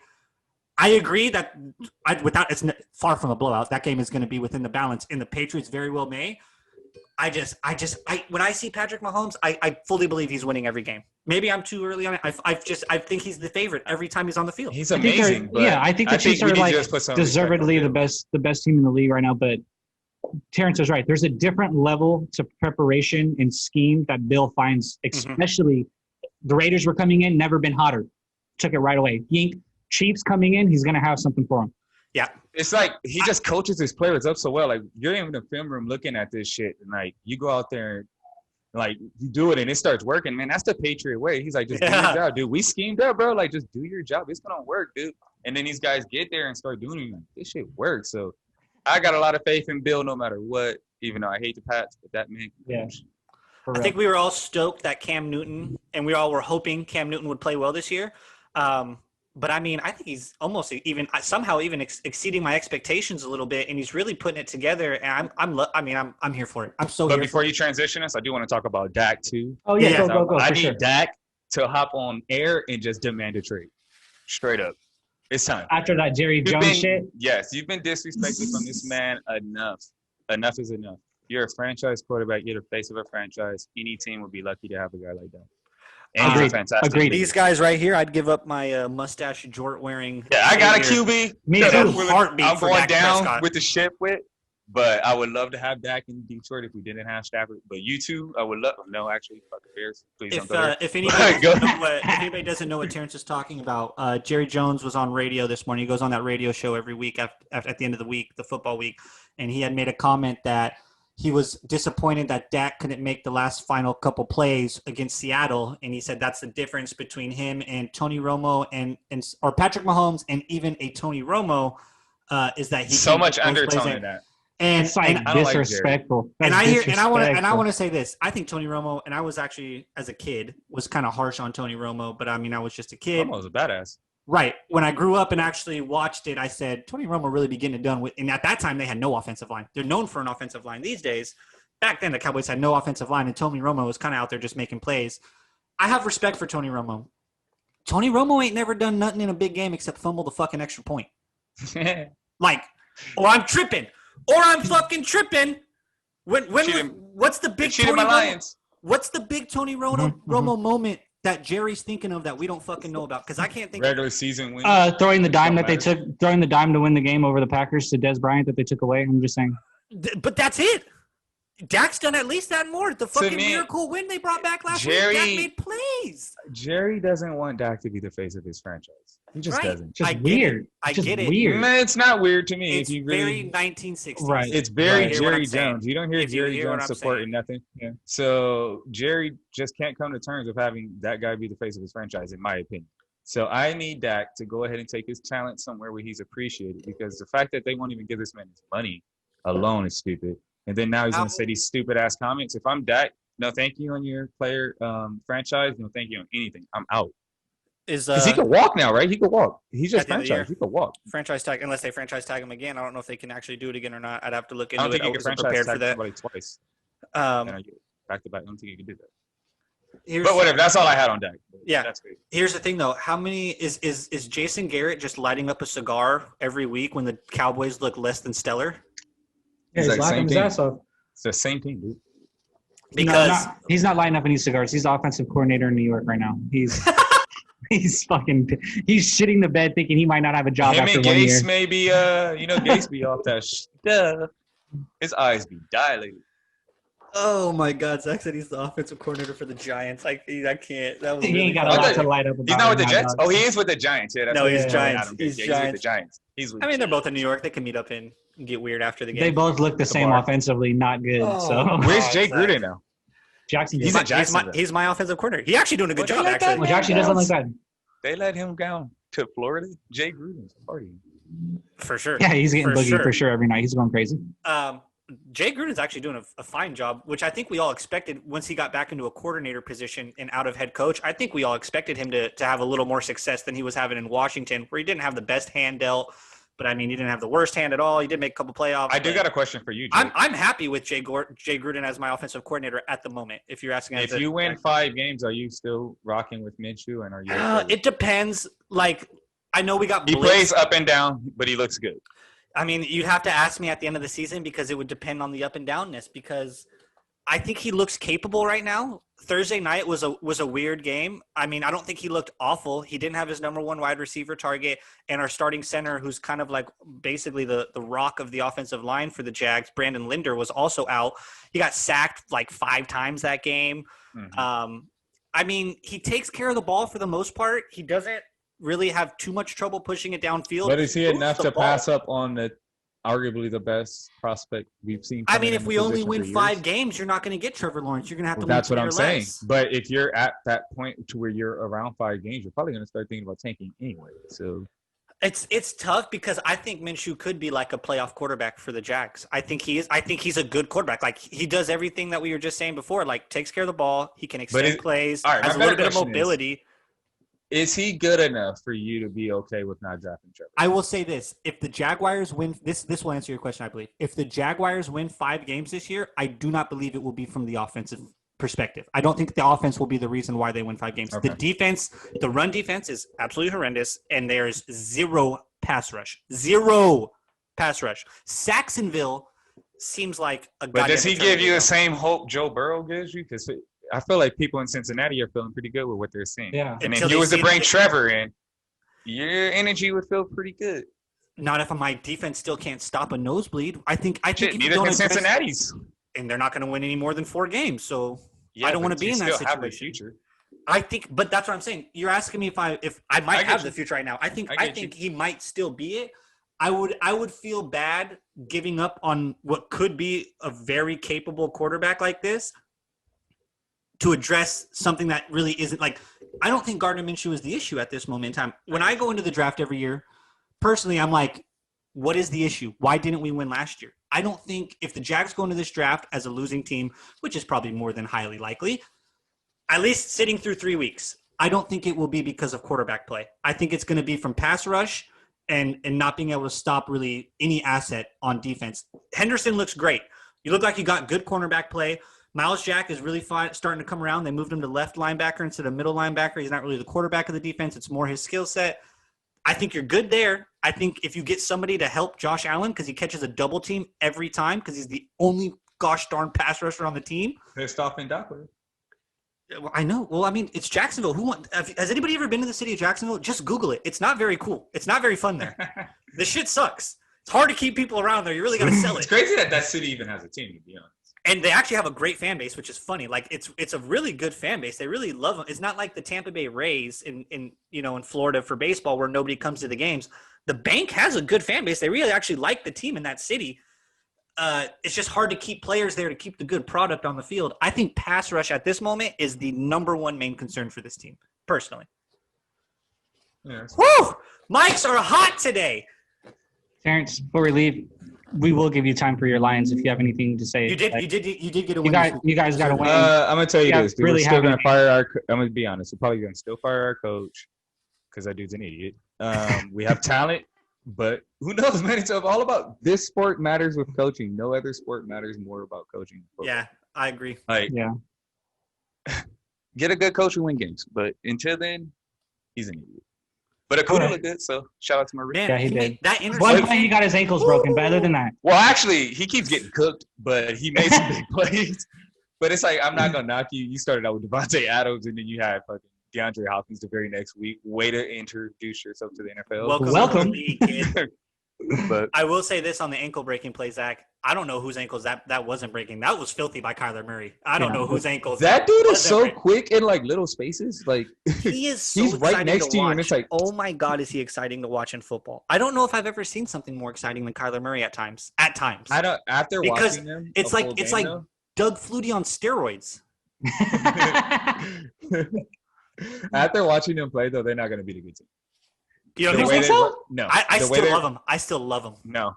The way they run the ball in that offense, they're going to get their shit smacked up by teams who are physical. One more year away? So you're saying when they run up against Seattle? I don't know. I don't know. I think Cliff may not have this team. But I'm not trying to jump off the board yet. Right. Just after that game, maybe. Shit, you watched that whole game. I'm like, it's something you saw. Well, I watched that same game last year. We played them last year as well. And you tied. Yeah, and we tied. And both times we do not have a great defense. Can't express this enough, but we make that sorry-ass Cardinals team struggle each year. We had them down like 17 last year. Came back, tied us, sad face. And this year, they was killing us, and then we came back, but we also, picked Kyler off 3 times and dropped an easy 4th interception. So we had that dude running. So I don't know. But they can't run the ball either, which every team runs the ball down our throat. That's why I said start Kenyon Drake. I was so adamant about it, and yet we were smacking him. But he had, I want to say, like 88 yards or something like that. But I don't know. They run a lot of. It just reminded me kind of like Chip Kelly. I was like, shit, am I watching Chip Kelly right now? Like it looked kind of like their offense. But I think he could be better than him. It's too early to say any of that, but that could be maybe something to see in a few games down the road this season. Mm-hmm. Or maybe we finally get to go. It's always my favorite part of the week and your guys' least favorite part of the week, and I'm excited about it. Before we switch to the diamond, as always, 5-Star Vintage brings you this segment, 5starvintage.com. Go there for your coolest retro and kind of thrifty gear, old band T-shirts, cool old team jerseys or team apparel, just really cool vintage stuff, man. Always go there, 5starvintage.com. Promo code OTHERTEAM. Just one word, other team. You're going to get 15% off your next order. Go ahead and swag that out, man. They're going to get a whole bunch of cool stuff. You get some cool old Notre Dame stuff like this. Maybe you find some cool team stuff and all that good stuff. Shout out 5-Star Nobody Vintage. saw your shirt. What? I brought it up, bro. Look. Notre Dame, bro. There we go. Okay. Big fella, get up there. Got a lot of weight, so it's like gravity, holding me down these days, dude. But go there. 5starvintage.com. So it's time. You know about that? The season, 60 games. Hurt those vocals. Here, there, and gone in a snap of the fingers. It's playoff time. Literally, as we talk right now, there's 3 I was playoff going to say, games. is the game's going on right now? 3 playoff games in motion. Lucas Giolito became the 6th pitcher ever to take a perfect game, more than 5 innings in a playoff game. That got broken up in the 7th, but the White Sox are. I love that guy, Lucas Giolito. He's still in the game. It looks like he's about to get pulled right now. 7 innings, 100 pitches, no earned, 8 strikeouts, 1 hit. There's runners on 1st and 3rd, bottom of the 8th. What do you think about Lucas Giolito, Zach? I am definitely on board now. He has proven his worth, man. He had a rough start to his career, but he has been great now. But yeah, cool. We can jump right into it. This is what's crazy to me. If you look at the bracket, to me, both 7 seeds are going to be in the championship series. To me, you're going to have the Reds against the Dodgers. You're going to have Indians against the White Sox. In my opinion, we'll shake into the brackets right now. But I love both 7 seeds walking into this. Read us the brackets, sir. You're going to have 1 versus 8 in the American League. Oh, crap. Where'd it go? My Twitter app just crashed. I'm sorry. I'll get it back up. Intern. I'm sorry. Did you sign a form, Jake? See if I can work. I haven't signed it yet because I want to make sure he proved his worth today. Same. I didn't sign it either. Good thing. Okay, I got it. You guys ready? American League side, 1 versus 8. You're going to have Tampa Bay versus Toronto, Indians versus Yankees in the 4-5, Twins versus Astros, who are tied 1-1 in the 9th currently in the 3-6. You said Twins, Astros? Twins and Astros in the 3-6 matchup, and then the 2-7 is A's and White Sox, who currently the White Sox are up 4-0 in the bottom of the 8th. As always, is it another playoff team this year? Yeah, it's 8 versus 8, and there's the first. So the first round. So I'll break it down for you guys because I know you guys haven't really given a shit about baseball this year. So now the first round is called the wild card series. The home team, or the higher seed, is the home team. They will host all 3 games. It's a best of 3, and then you go on to like what you would really see the playoffs look like every year after that. National League side, Dodgers 1 versus 8 is Dodgers Brewers. 4-5 is Padres Cardinals. 3-6 is Cubs Marlins. And 2-7 is Braves Reds. So nobody gets a bye anymore. No buys. Okay. This is for this year, and then they vote on it again moving forward. And I really like this format. I hope this is one of the things from the COVID season that stays. I love the 1 versus 8. I love the 16 teams. I want more stars in baseball in big moments against big pitchers, getting big hits, or that whole scenario. I'm guessing so the Angels. Yeah, you didn't read the Angels, so they missed out. We extended it, and we're still going to get Mike Trout in, but we're getting closer. How far were they? They're like 2 games out. Yeah, we're getting closer. Came down to the last week. They were trying to Buffalo Wild Wings to get them in there. Man, so that's the matchups to me. I can actually send you guys this bracket right now, so you guys. I'm looking at it. If you guys want to look at it. I'm looking at it right now. I don't know if you just want to go straight to World Series predictions. I don't know how much time we want to spend on it. Who did the Padres have first round? Cardinals. I just sent you that bracket, so you have it in your text messages if you want it. I mean, I would say this, Zach. Give me your World Series matchup, and then give me somebody over a 4. Give me a 5 through 8 seed that you could see winning it all. Okay, World Series matchup to me: Dodgers versus Indians. Obviously, I'm going to have the Dodgers, not just because I'm a Dodger fan. I think you can all agree. Indians, huh, Zach? Indians. Yeah, I really like the Indians road. I mean, I think they're going to take care of the Yankees because I like that pick. Yeah, I think this is what's crazy. By the way, Beaver versus Cole tonight is great. If you're a betting person, bet that prop bet for no score in the first inning. Throw the house rent, mortgage, all of it. Supposedly that's the bet to nail. Hey, you know what? And I had this conversation.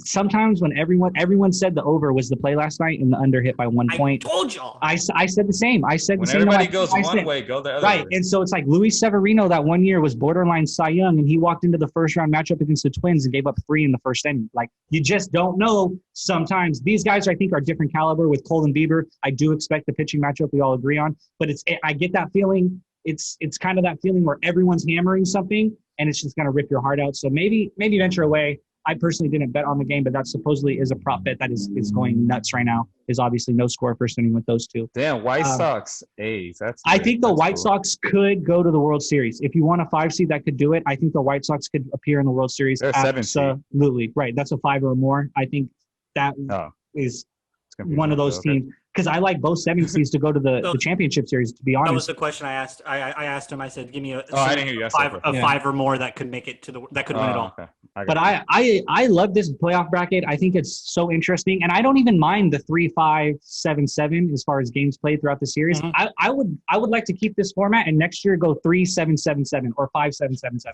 I don't want. It's a lot of baseball with 162 games, so I get it if you stay 3. But I would like be down for that. But I'm down for this format regardless. I want this to stay. Here's my thing on that, Zach, is like, I think maybe I don't think I'm the only one in this. I think we all agree that the NBA playoffs go too long because every series is 7 games. I don't want that to happen with baseball, where we get. I don't think the NBA playoffs go too long. I love it. No, it's way too long. How great was it to see Game 7s in every round? Like, we got to see the Nuggets. Give me Game 5. Game 5 is the same exact concept. I'm okay with it. I feel like the NBA playoffs go from April either 7 games or 1 game. I would be down to keep the 3-5, 7-7. Yeah. Personally.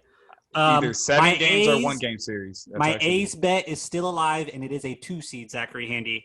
How likely is my A's bet to hit as A's winning the World Series, would you say? Seeing that they're about to be down, more than likely down 1-0 in a best of 3, I think it's very small. I think it's looking on the ropes, but I just think they drew the tough card. You're going to have Giolito, and then you're going to have up 1-0 in a closeout game. You're going to have to go face Keuchel. That's tough. Okay. No, he's not. He's had a great year. I personally love Watch the when he Cincinnati gets Reds. bombed. That is my – if you were to ask me a 5+ seed to win it all, I would pick the Cincinnati Reds personally. I wanted to lean them, but they're going to have to go through LA. And I think they're head and shoulders the best team in MLB. So it's why I went with the American League side of it instead, because I think it's much more open on that side of the bracket. Rays are a surprise 1 seed. How likely is it the Rays get The over A's there? game not over yet. They got runners on. The Rays could find themselves with a really good chance to go because their next matchup is going to be Indians, a winnable or Yankees. I think if it shakes out the way I would say Indians, and it's a winnable series. I think the Indians are better. Their Indians are hot at the right time and they're going well, but they have a good shot. I mean, I think the Rays have done good things, and they have the Kansas City Royals of like 2014-15 system where they're going to shorten games. They're going to be able to go to power arms out of the bullpen at any time for multiple stretches, and that type of stuff shortens games in the playoffs, and it can really do damage to lineups. And I think that's why they'll run through the Toronto series, because they have young hitters that are going to see a lot of different arms every inning. They can pull that out, and I think that's tough for a young lineup. What about the Astros? How do you feel about them? Get them out of here. I think they're sneaky because Correa did have a good season steal. They're sneaky. They're going to win today, and they got the bases loaded in the 9th, so they're probably going to win that game. So it was sneaky. Yeah, they're up. They're up right here. Bug them. But listen, this is it. They had Greinke today, so if they were going to win a game, we expected them to win this one, right? They had Greinke on the bump today. Their pitching rotation kind of falls apart after this, and their bullpen is like the youngest bullpen. And it's going to be like McCullers. It's going to be like McCullers, Framber Valdez, like some guys that you've really never heard of before. And then the bullpen is really young. You're gonna have Presley coming out of the bullpen as like a big arm. Scruggs out of the bullpen as a big arm. Like those guys haven't really pitched in situations like this. I think they have the opportunity to blow stuff late with that bullpen. But today was a good bet. I actually gave a lot of people that bet today was Astros plus 1.5. You ride Greinke, and then after this, I think you can go Twins and feel comfortable with it the rest of the series. All right, let me ask you this. I don't know because I didn't follow the season like you did. Who are we going to get to see hold in MVPs and Cy Young awards? Freddie Freeman seems to be the National League the MVP to me, running away with it in the National League. Mookie is a contender. Tatis has been a contender. I think even Machado made the list of contenders. But if you go look at Freddie, he's batting like 330. He's got the most home runs, most RBIs. Like he's absolutely just vintage Freddie. He's looking dominant. I do like him. For an MVP. I think that's the one that is most interesting and probably the best player in the league. For Cy Young, I wanted to say Max Fried. He got injured at the end of the year. I don't know in a short season if that should really take it away from him. DeGrom got touched up a little bit at the end of the year. I'll say Max Fried. I think Atlanta can grab both of those awards, which will be fun. Trevor Bauer. Yeah, you could go TV. I mean, he's been consistent.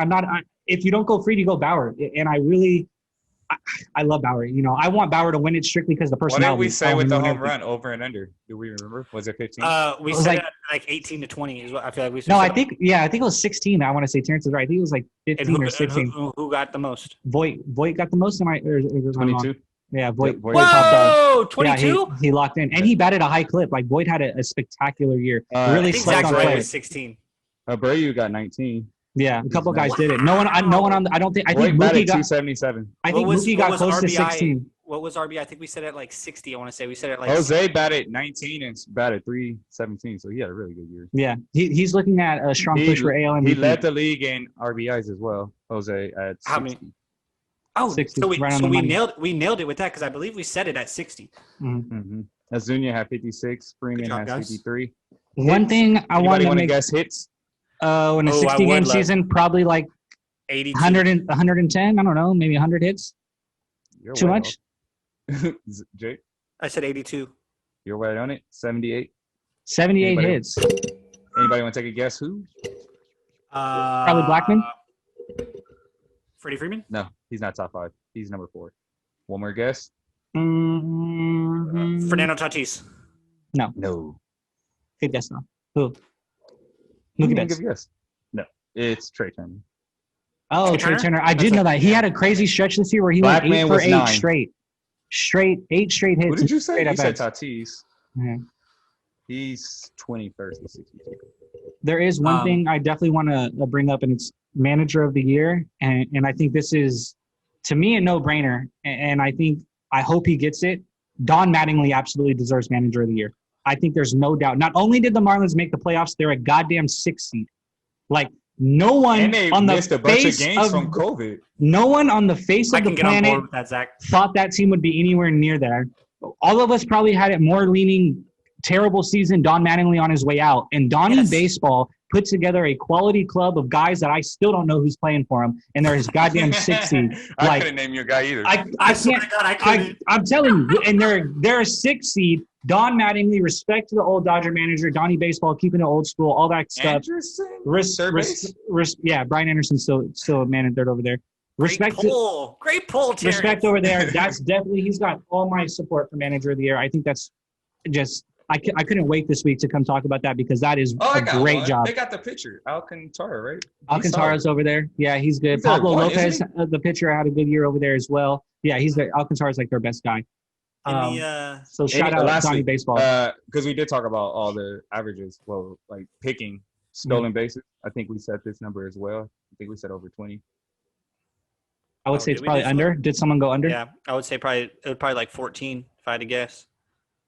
That's your To be guess. honest, I said 14. Yeah, I was gonna say Alright. like 16. 24. Mondesi. Oh, Oh, yeah, nice, he runs, Mondesi. he runs Yeah, like a he be running. motherfucker. Yeah, he does. Yeah, he's fast too. he's Villar fast had as shit. 16. Story 15. Murfield 12. So How we got 2 Royals on there? That's funny. Give me your Yeah, he's AL stealing awards. So bases. Zach, you only gave me NL side of those awards. Let me hear some AL awards. For AL Manager of the Year, I think my boy Kevin Cash. I'm gonna Gotta go be right right. there. With, like, he's just year after year, he just does it. He just does his thing with that kind of just makeshift squad, as always, dude. Like, he's always got this makeshift squad. You don't really ever see, like, who's their star? Who's their best player on there right now? You know, we don't know. Blake Snell, still pitching. And Kevin Cash always finds a way to get it done. Coveted Yankees this season. They're coming in. They got healthy. They got Murderers Row. And he goes out there and Garrett gets the Cole 1 seed. signing. Garrett Cole signing. He goes out there and gets the 1 seed. Says, I don't care. And he has beef with the Yankees and beats them. He's beating them this year. So, like, We love that. We absolutely love that. I absolutely love it. I would say Jose Ramirez has my AL MVP vote. Indians got hot at the perfect time, really rolled into the end of the season. And like Terrence said, like, RBI leader. How Lindor do? He did good. Their whole team kind of – he's not like MVP caliber this year, but, like, he didn't have a down year. Lindor was okay. But Jose Ramirez really, like, put that lineup together and just handles it. And he's so great because when you look at him, he is tiny. He's like nearly 292, Jose 17, Altuve. 46. That was Jose's. Dude, nuts. Like, and he's tiny. He's almost like Altuve size. His hands look like so tiny, and he's just a beast. I love it. I got Ramirez for my AL MVP. I don't know. I'm kind of stuck on the AL Cy Young Award. I think I'll go Garrett Cole though. Like, just consistency's there. High level of play. He really held it down for a rotation that ended up being really up and down. Outside of Garrett Cole, then it was like Tanaka, Happ, Montgomery, Debbie Garcia ended up being that starting rotation. And he really held it down and kept those guys in line for a long time. So I would probably go Garrett Cole as my AL Cy Young. Good, Zach, our personal Jeff Passan. Passan. You know what I'm I don't know how to say his name. That's I Zach. like that you said Jeff that. That's Passan. Brenda. That's Brenda's favorite baseball reporter. So I appreciate you guys for Jeff, calling he's me. got Passan. great hair. She God, he's loves got Jeff great hair. Passan. He's the best. Yeah.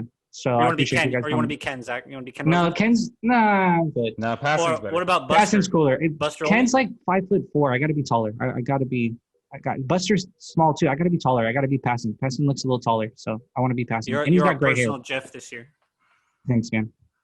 I will give But- you this, Zach. I will watch the games because it is playoff baseball. Yeah, But you will. We got shit to talk about on this podcast. You damn well better be watching the game. But I will say this. I was telling a friend this. I'm not going to, like, watch these Dodger games with my heart in it. I don't, my heart's not in it watching them. I won't So lie to we're you. celebrating on Fig, and it's all dripping. I need it next year. I need it red, next year. white, I and can't blue. believe we're already in the playoffs. And mask. en masse, but it's going to be turned up over there. I'm gonna be on. I You know, will say I got word from a friend that he's gonna be on top of the Chick Hearn statue with the trash can, banging it, going crazy when we win the World Series. So I mean, I want to be there for that. I want to see that. Are you that friend? No, but I support him in doing that, and so I wanted to be there for it. Got word from friend. Zach is friend. But I would say I'm gonna watch the playoffs as well. It's just a weird year. I mean, Jake just didn't follow it like that. Just a weird year. Absolutely. I will say this: I caught some college football fever. Now, I don't want to get into college football talk, but watching games will catch some fever for you in that sense. I remember last week I made a comment. I wasn't excited at all, and I found myself watching plenty of college football on Saturday. So I did catch a little fever. Well, Pac-12 is back. I'm gonna definitely catch the UCLA games. I can promise you that. When I watch these playoff games, I might catch a little fever. But I really don't think as a fan. As a fan, my heart, I don't think. Love bad football. Look at me. I can tell. You're 3-0, dude. Quit calling it bad football. You're 3-0. It's not good football, Jake. You got more wins than the rest of the pod combined. Yeah. How many you got? Good. Jack's only got one? We beat Colts week 1, and then we lost basically at the buzzer to Tennessee, and then got mopped up by Fitzmagic's chest hair. That's crazy. You got smacked by the Dolphins. But I am transitioning us to one of my favorite topics. UFC 253 did pop off. I told y'all, my guy, Izzy, the style bender, Asanya. Ricky Costa. He didn't fight nobody. And the moment you fight the top guys, you see what you're really about. And we saw what he was about. He got that front leg dismantled. It wasn't even that. Like, yeah, that was just precision, like Izzy's known for. But I was more disappointed in Costa literally trying to just get this guy out of his game and not fight. Yeah. I'm the champ, bro. What makes you think I'm gonna just come run towards you and let you just get me out of my game? If anyone needs to get out of the game, it's you. You have something to prove because I'm the champ. So that made no sense to me. Mm-hmm. And he was getting his ass beat. So why are you talking right now? Fight back. You're getting beat up right now. If you land a couple, I'm with the shits. You know, if you lose like maybe a close fight and you were trying that, but I mean, you weren't really landing. You weren't throwing. I mean, you were just absorbing until it was finally. That was so good. I was nervous for that fight because I didn't really care who won, but I wanted Izzy to win, but I didn't really care no matter what who would have won. But I'm glad Izzy won because coming up to the fight, I was thinking even Costa won. I don't think he'll be a great champion anyway. Like, he's not that entertaining, even though the fight style he fights is entertaining. But I don't know, just the way Izzy is, like his interviews, the dude literally won the fight and did the fucking started breakdancing next to my he's corpse. Too funny, like, that is amazing. Like, this is your cue. He starts doing a breakdancing next to this guy. Like, that is amazing. So what's and he humped him before he got up. Like, he's ultra disrespectful. Like, he's absolutely. The question comes: what's next for each fighter? Who's Izzy going to get next, and what is next for Paulo Costa? Well, Izzy called out his next fighter. He said if Jarrett wins his next fight against, I forgot who he's fighting against, Whitaker. If he beats Whitaker, he's going to give him that shot. But if he doesn't win that fight, I have no idea who Izzy's going to fight because he's kind of mopped up everybody else around him. Whitaker gets a run back if he wins the fight. Then, like, what do you? I think that's the way it's got to shake out, right? Why though? I don't see why. I think you have to do it, but I think I see what Terrence is saying, where it might not be the most excitingly hyped fight, and it might be hard to get hyped for that fight. Let me look at the rankings. But I mean, Zach might be right. The division's so thin, Terrence. The division's so thin. Yeah, Zach might be right in that sense where, like, there's no other fight to schedule, so you might throw the run back. I don't know.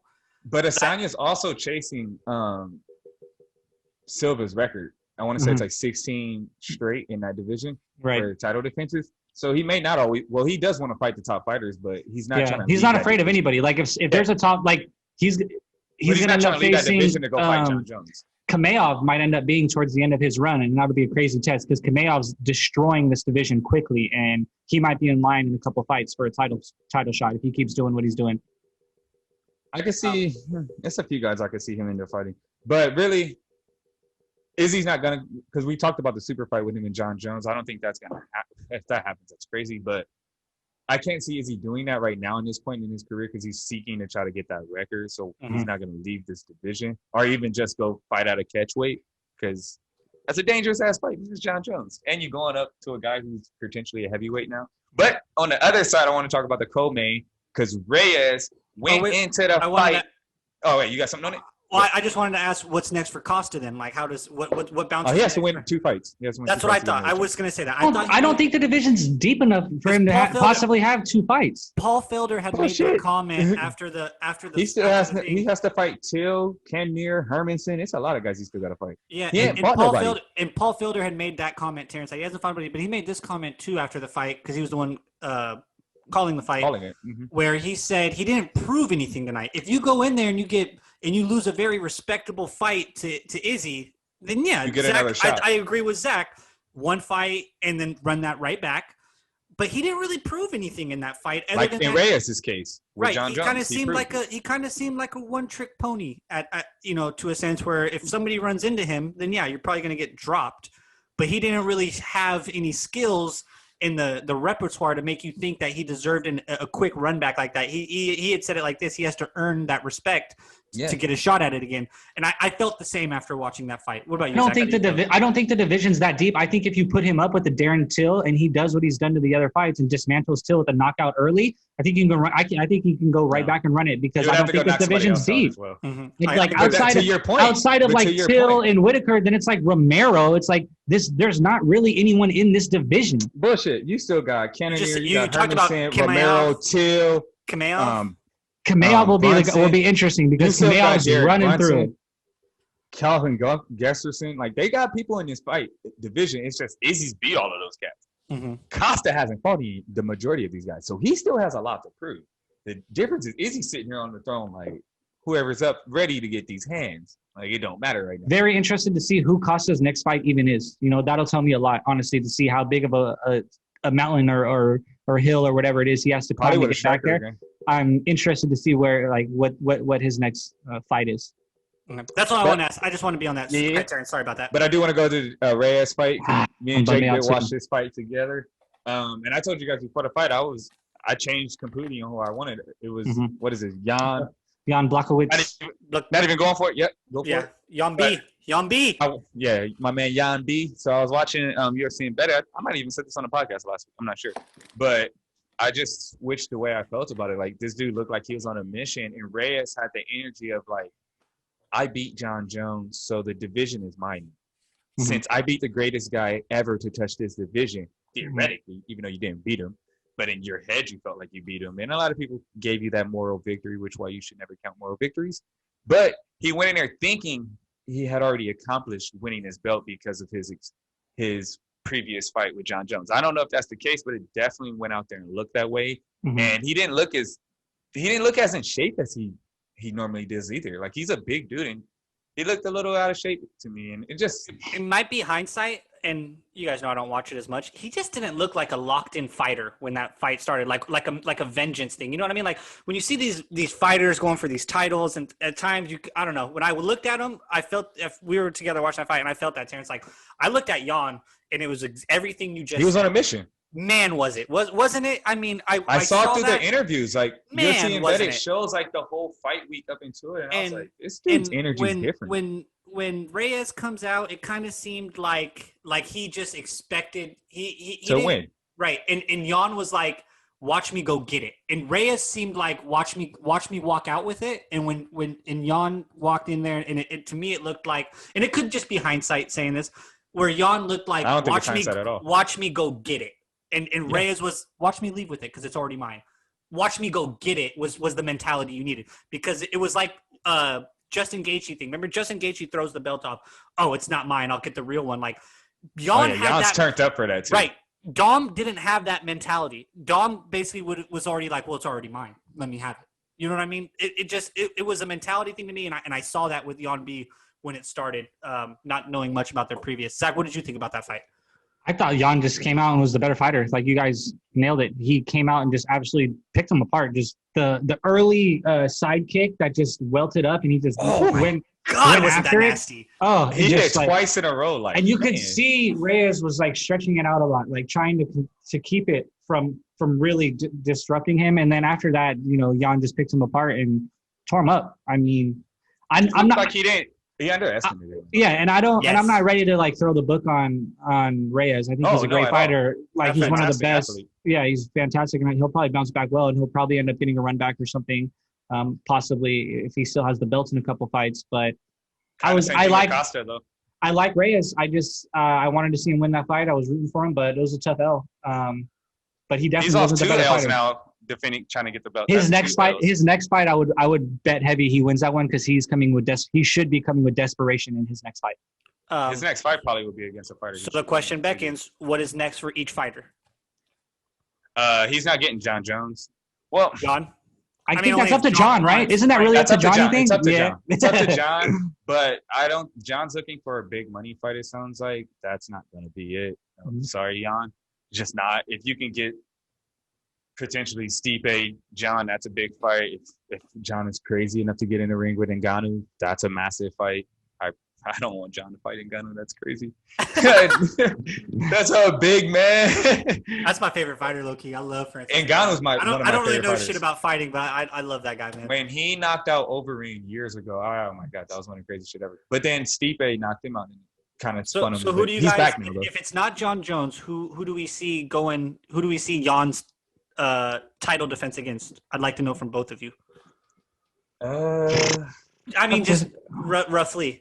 I mean, tough to say in this division. It would probably be Thiago Santos because he's fighting next. I want to say him and who's he fighting? They have a fight coming up. So Was that whoever the old wins- cat? Let me Google it real quick. Is that who that Santos? is that the old cat? Santos? Is Santos? fighting- No. Thiago. He's fighting Teixeira. Oh, Teixeira's the old cat, man. Yeah, he's fighting Glover Teixeira coming up in November. And Glover's the old cat. Right. Mm-hmm. And they're both ranked 2, 3. And he's 1 and 3. And he's randomly like kind of like Jan, because Jan's 35. Teixeira's an older cat, like hitting his stride a little bit right now. I have Santos in that fight. Santos Yeah, is I probably think gonna Glover's be past his prime for sure. No, I but think at Santos the gotta be the moment champ. though, he's fighting very well, is what I'm saying, Zach. Who, Yeah, Glover? no, for sure. Glover. Yeah. At an old age. But I would definitely pick Santos in this fight. I think Santos would beat Jan as well if we can get to that opportunity. So if John Jones doesn't want to get in there, which what was awesome. Well, he took John to the distance. He went decision with John, and he didn't look bad. If he doesn't want to go fight Jan, then we're gonna say it's the winner of that fight, which would probably make sense. I would think 1 and 3. He's already beat Jan. You know what I love? He knocked him out. Santos knocked Jan out already. Oh, okay. We talked about this that night, right? Like, you have to call out John Jones, I think, as a fighter for pride and all that in that moment. And we were like, don't do it. But Jan feeling the juices of finally getting that belt and doing Yeah, it. he did the right thing. He should do it. Right. But I thought what was awesome was how immediately they put up the tweet on the TV from John Jones, and it's just that was great. Oh man, it was so John Jones and so. Wasn't it good, like a man. I love Jan or it. something like that? It was like, this guy don't want. It was just right at all. That's all it was. It was just one emoji. It was one character tweet, and it was just the emoji. That's dope. Okay, so what's next for Dominic Reyes? Who do you think he might fight, and kind of where his career could go? Tough to say. He gets another big fighter. Right. He might get the loser of the Teixeira fight. You never know. That might be how it shapes up for him. You got got like Rocket- Anthony Smith as well. He could fight Right. somebody like that because that's a bigger Rakic is name. out there. Smith is out there. Ronaldo Souza's out there. Those guys are kind of like better names in the division. Souza's pretty ancient. So hopefully Johnny they Walker get won there. his last fight as well, so that also could be a good fight because Johnny Same. Walker is an explosive fighter. Then he celebrated, snapped his shoulder out of place, and they had to miss like a year. Oven So- St. Preux won his last fight as well. Man, he's old though. He's been knocked out by my them. two, I feel like he got knocked out by him already. We got Yeah, Zach. Reyes knocked St. Pierre out. If I'm not Zach's mistaken. half St. Preux. Jeff passing, and you guys are both part Ariel Hawani. I love it. I love it, Appreciate man. I got UFC. Why you don't say that with insiders. basketball to me? I'm hurt. You know what? I feel like we all watch 42 You don't know hours of shit about basketball. hoops. We all watch 42 hours of You don't know basketball shit a about week. shit, Jake. We can all be fucking. I watch 45. Wojs. You We watch can all be 42. Wojs. So that's why I feel like we all consume. I'm So kidding. much You could be hoops. Woj. I I'll know drop hoops. bombs. I like Yeah. Woj bombs. I'm talking. I'm just talking hoops, man. I don't need news. I'm teaching you know. kids. Nah. Man, fiery in football session. talk got fired today. Lamar just brought it out of us today, didn't it? But when you say Oh, crazy yeah. things about a guy who's the reigning MVP, I think Just we should really, defend him. really, we were hot on Lamar and Pat Mahomes talk. My God. Past him, man, dude. He's so nice. He's gonna go down as the greatest quarterback. But I did want to say before we go, I meant to say, like, I do think their careers could end up looking like a little Brady, Peyton Manning-ish. Which to is why I where think we compare them. I agree. is like Lamar's probably gonna end up winning, but the reality of it is, it's unfortunate when you have to play in the same era as like a Michael Jordan. You're not gonna win as much as you were going to because that guy's gonna win a lot. Right. And much like Brady and Peyton, they're both in the AFC. You know, they're in the same conference, so you're going to see them going against each other. Exchange MVPs. They're going to exchange winning Super Bowls. You're going to be battling in AFC championship games. Right. That's a very good comparison, Terrence. Actually, if I could pick it, it'll probably end up 5-2, 5-3. But if you win 2 or 3 Super Bowls, right, like, you didn't have a bad career, Lamar. I feel like that's all I was trying to say was like, can we still say Lamar's good just because he's losing to the? I mean, I'm telling you right now, guys. That's Patrick like Paul Mahomes Malone and John Stockton suck because they couldn't beat Jordan. No, you guys are still great. Patrick Mahomes to me is looking like he has every potential to be literally the greatest quarterback of all time to me. Literally. Aaron Rodgers on steroids. So it's like. I mean, it's crazy. I can't blame it's that he's losing to Mahomes. I think it's the way he loses and looks in these games. Yeah, we get that. Peter King mentioned that. We got that, Zach. And I love Peter King. Zach get that. Peter King's my guy. I got a lot of respect for him. Peter King. Yeah, he was the one that was on Colin that had brought up that thing about he has Peter on shit. No, I'm joking. Peter's awesome when it comes to football, and I agree, Zach. There is something to be said in the manner in which he does lose that game. There is something to be said about that. That's it. That's all I had for all that. Thank you. Man, it brought the best out of us, though. Fucking A, mate, were we fired up for Patrick and Lamar talk. Nice. I just wish I had a better coach, man. Bieber versus Cole. Zach, who you got tonight? That's the heavyweight bout of the night. I honestly think the Yankees are going to win that game and then lose the next 2. Because I think outside of Cole, that starting pitching staff really falls apart. And Tanaka's been known to be up and down in big games. He's pitched some good ones, and he's actually fallen apart in some big ones, too. So don't be surprised if the Yankees don't win a game. Right. I'm with Terrence. But if this game really could shake out. Bieber just went triple crown, So scratch my Cole pick for Cy Young. I'm on freaking acid. Bieber went triple crown of pitching. He got wins, strikeouts, ERA. Like that's your Cy Young. Rewind the tape and implement. That's your Cy Young winner. I didn't have it written down. And I was just on nonsense. Round 2 could get weird. Sucks the Padres got hurt. I was gonna say that a lot of round 2 matchups are really good. Your Padres caught a shit end of the stick with their arms getting hurt. It makes the Dodgers' chances a lot better.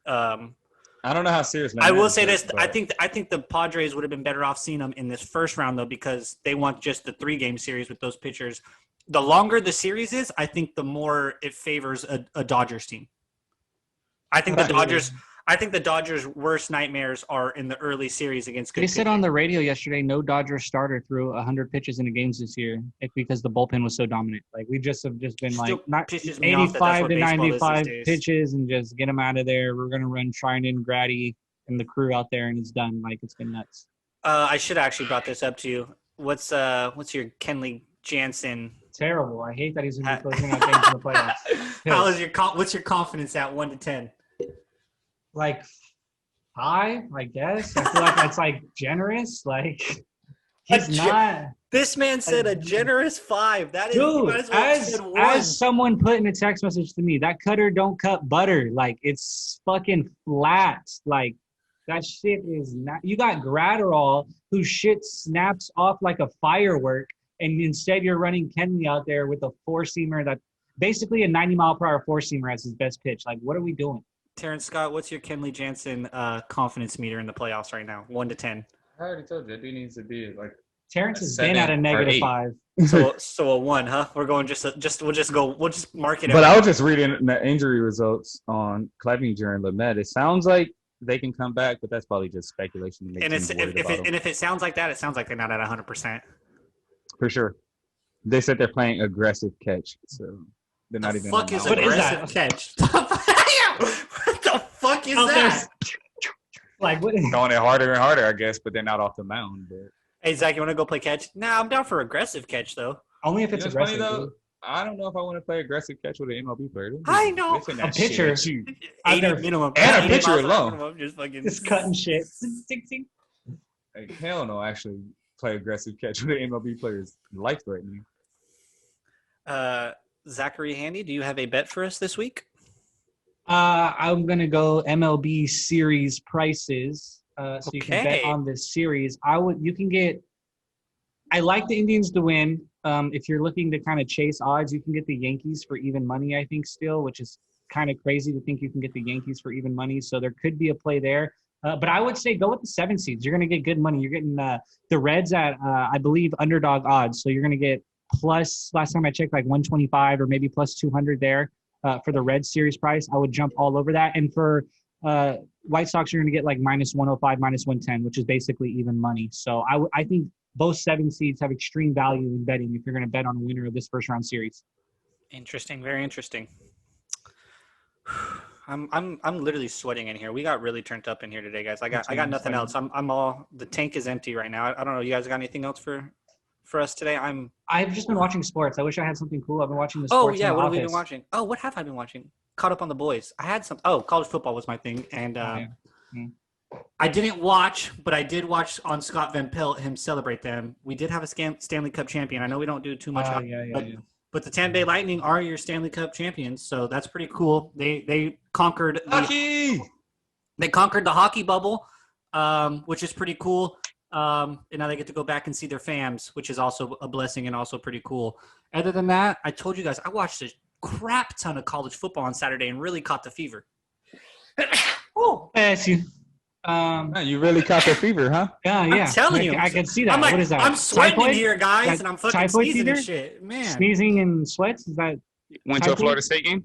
Oh, yeah. So I when was sat in messed up, but stands the other in people Florida? weren't. God damn them. Yeah, clearly. Chilling with Jay Gruden. Yeah, I've been just Sounds like a good consuming time. massive amounts of sports. I haven't really watched anything. I've been watching The Office again. All right. last Well, week, I've and been it's watching great. something. Oh, Let I'm me hear it. excited. No, I haven't been watching anything. Oh. Gotcha, bitch. I tweeted it earlier this week. If you haven't seen the short series on Netflix, Basketball or Nothing, definitely check it out. It's about like a Navajo reservation. Oh, I wanted to The watch players this. playing, like it's a high school basketball team and their quest to win state and so forth. And it's a powerful story. It's just mind blowing that we still have reservations and the way these people have to live and so forth.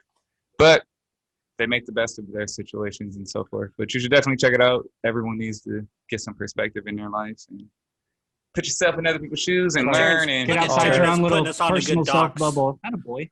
Put us That's on a to great some good documentary. television when Zach and I dropped the ball this week. Well, I'm talking you know, about. I only watch That's what I'm documentaries and sports though, so definitely watch basketball. It's or really nothing. all Terrence watches. That's so true. Sports, and most of the documentaries are like sports documentaries. Yes, only one. Like, swear, make a couple of them in my life, but definitely check that one out. It's a good documentary. I want to say it's like 6 episodes, one like 30, 40 minutes. Check the kids out, man. They can hoop in that reservation as well. They have this thing called res ball. It's like the way they play on their reservation, since they say like they're not the tallest athletes, so they play more like a run and gun style, and it's called res ball. So it's like, Oh shit! you want to go get some shots up? I say they'd be like the Dubs, just running track meets up and down the floor. Yeah, because they don't have like traditional bigs, because they play teams outside the reservation as well. So they're playing some teams that have like 6'7", 6'8" guys. And Their center's like 6'3". Yeah, 6'3", 6'4" type shit. So. Good stuff. I don't want to ruin it for everybody. Definitely go watch it. Hell Nice. yeah! I'll have to check that out. All right, I'm tapped, boys. That's a good one. 3-0. All right. You already know. Bears suck. Lions going to the Super Bowl. Jags get Trevor Lawrence. It's the other team. Mamba forever. We out.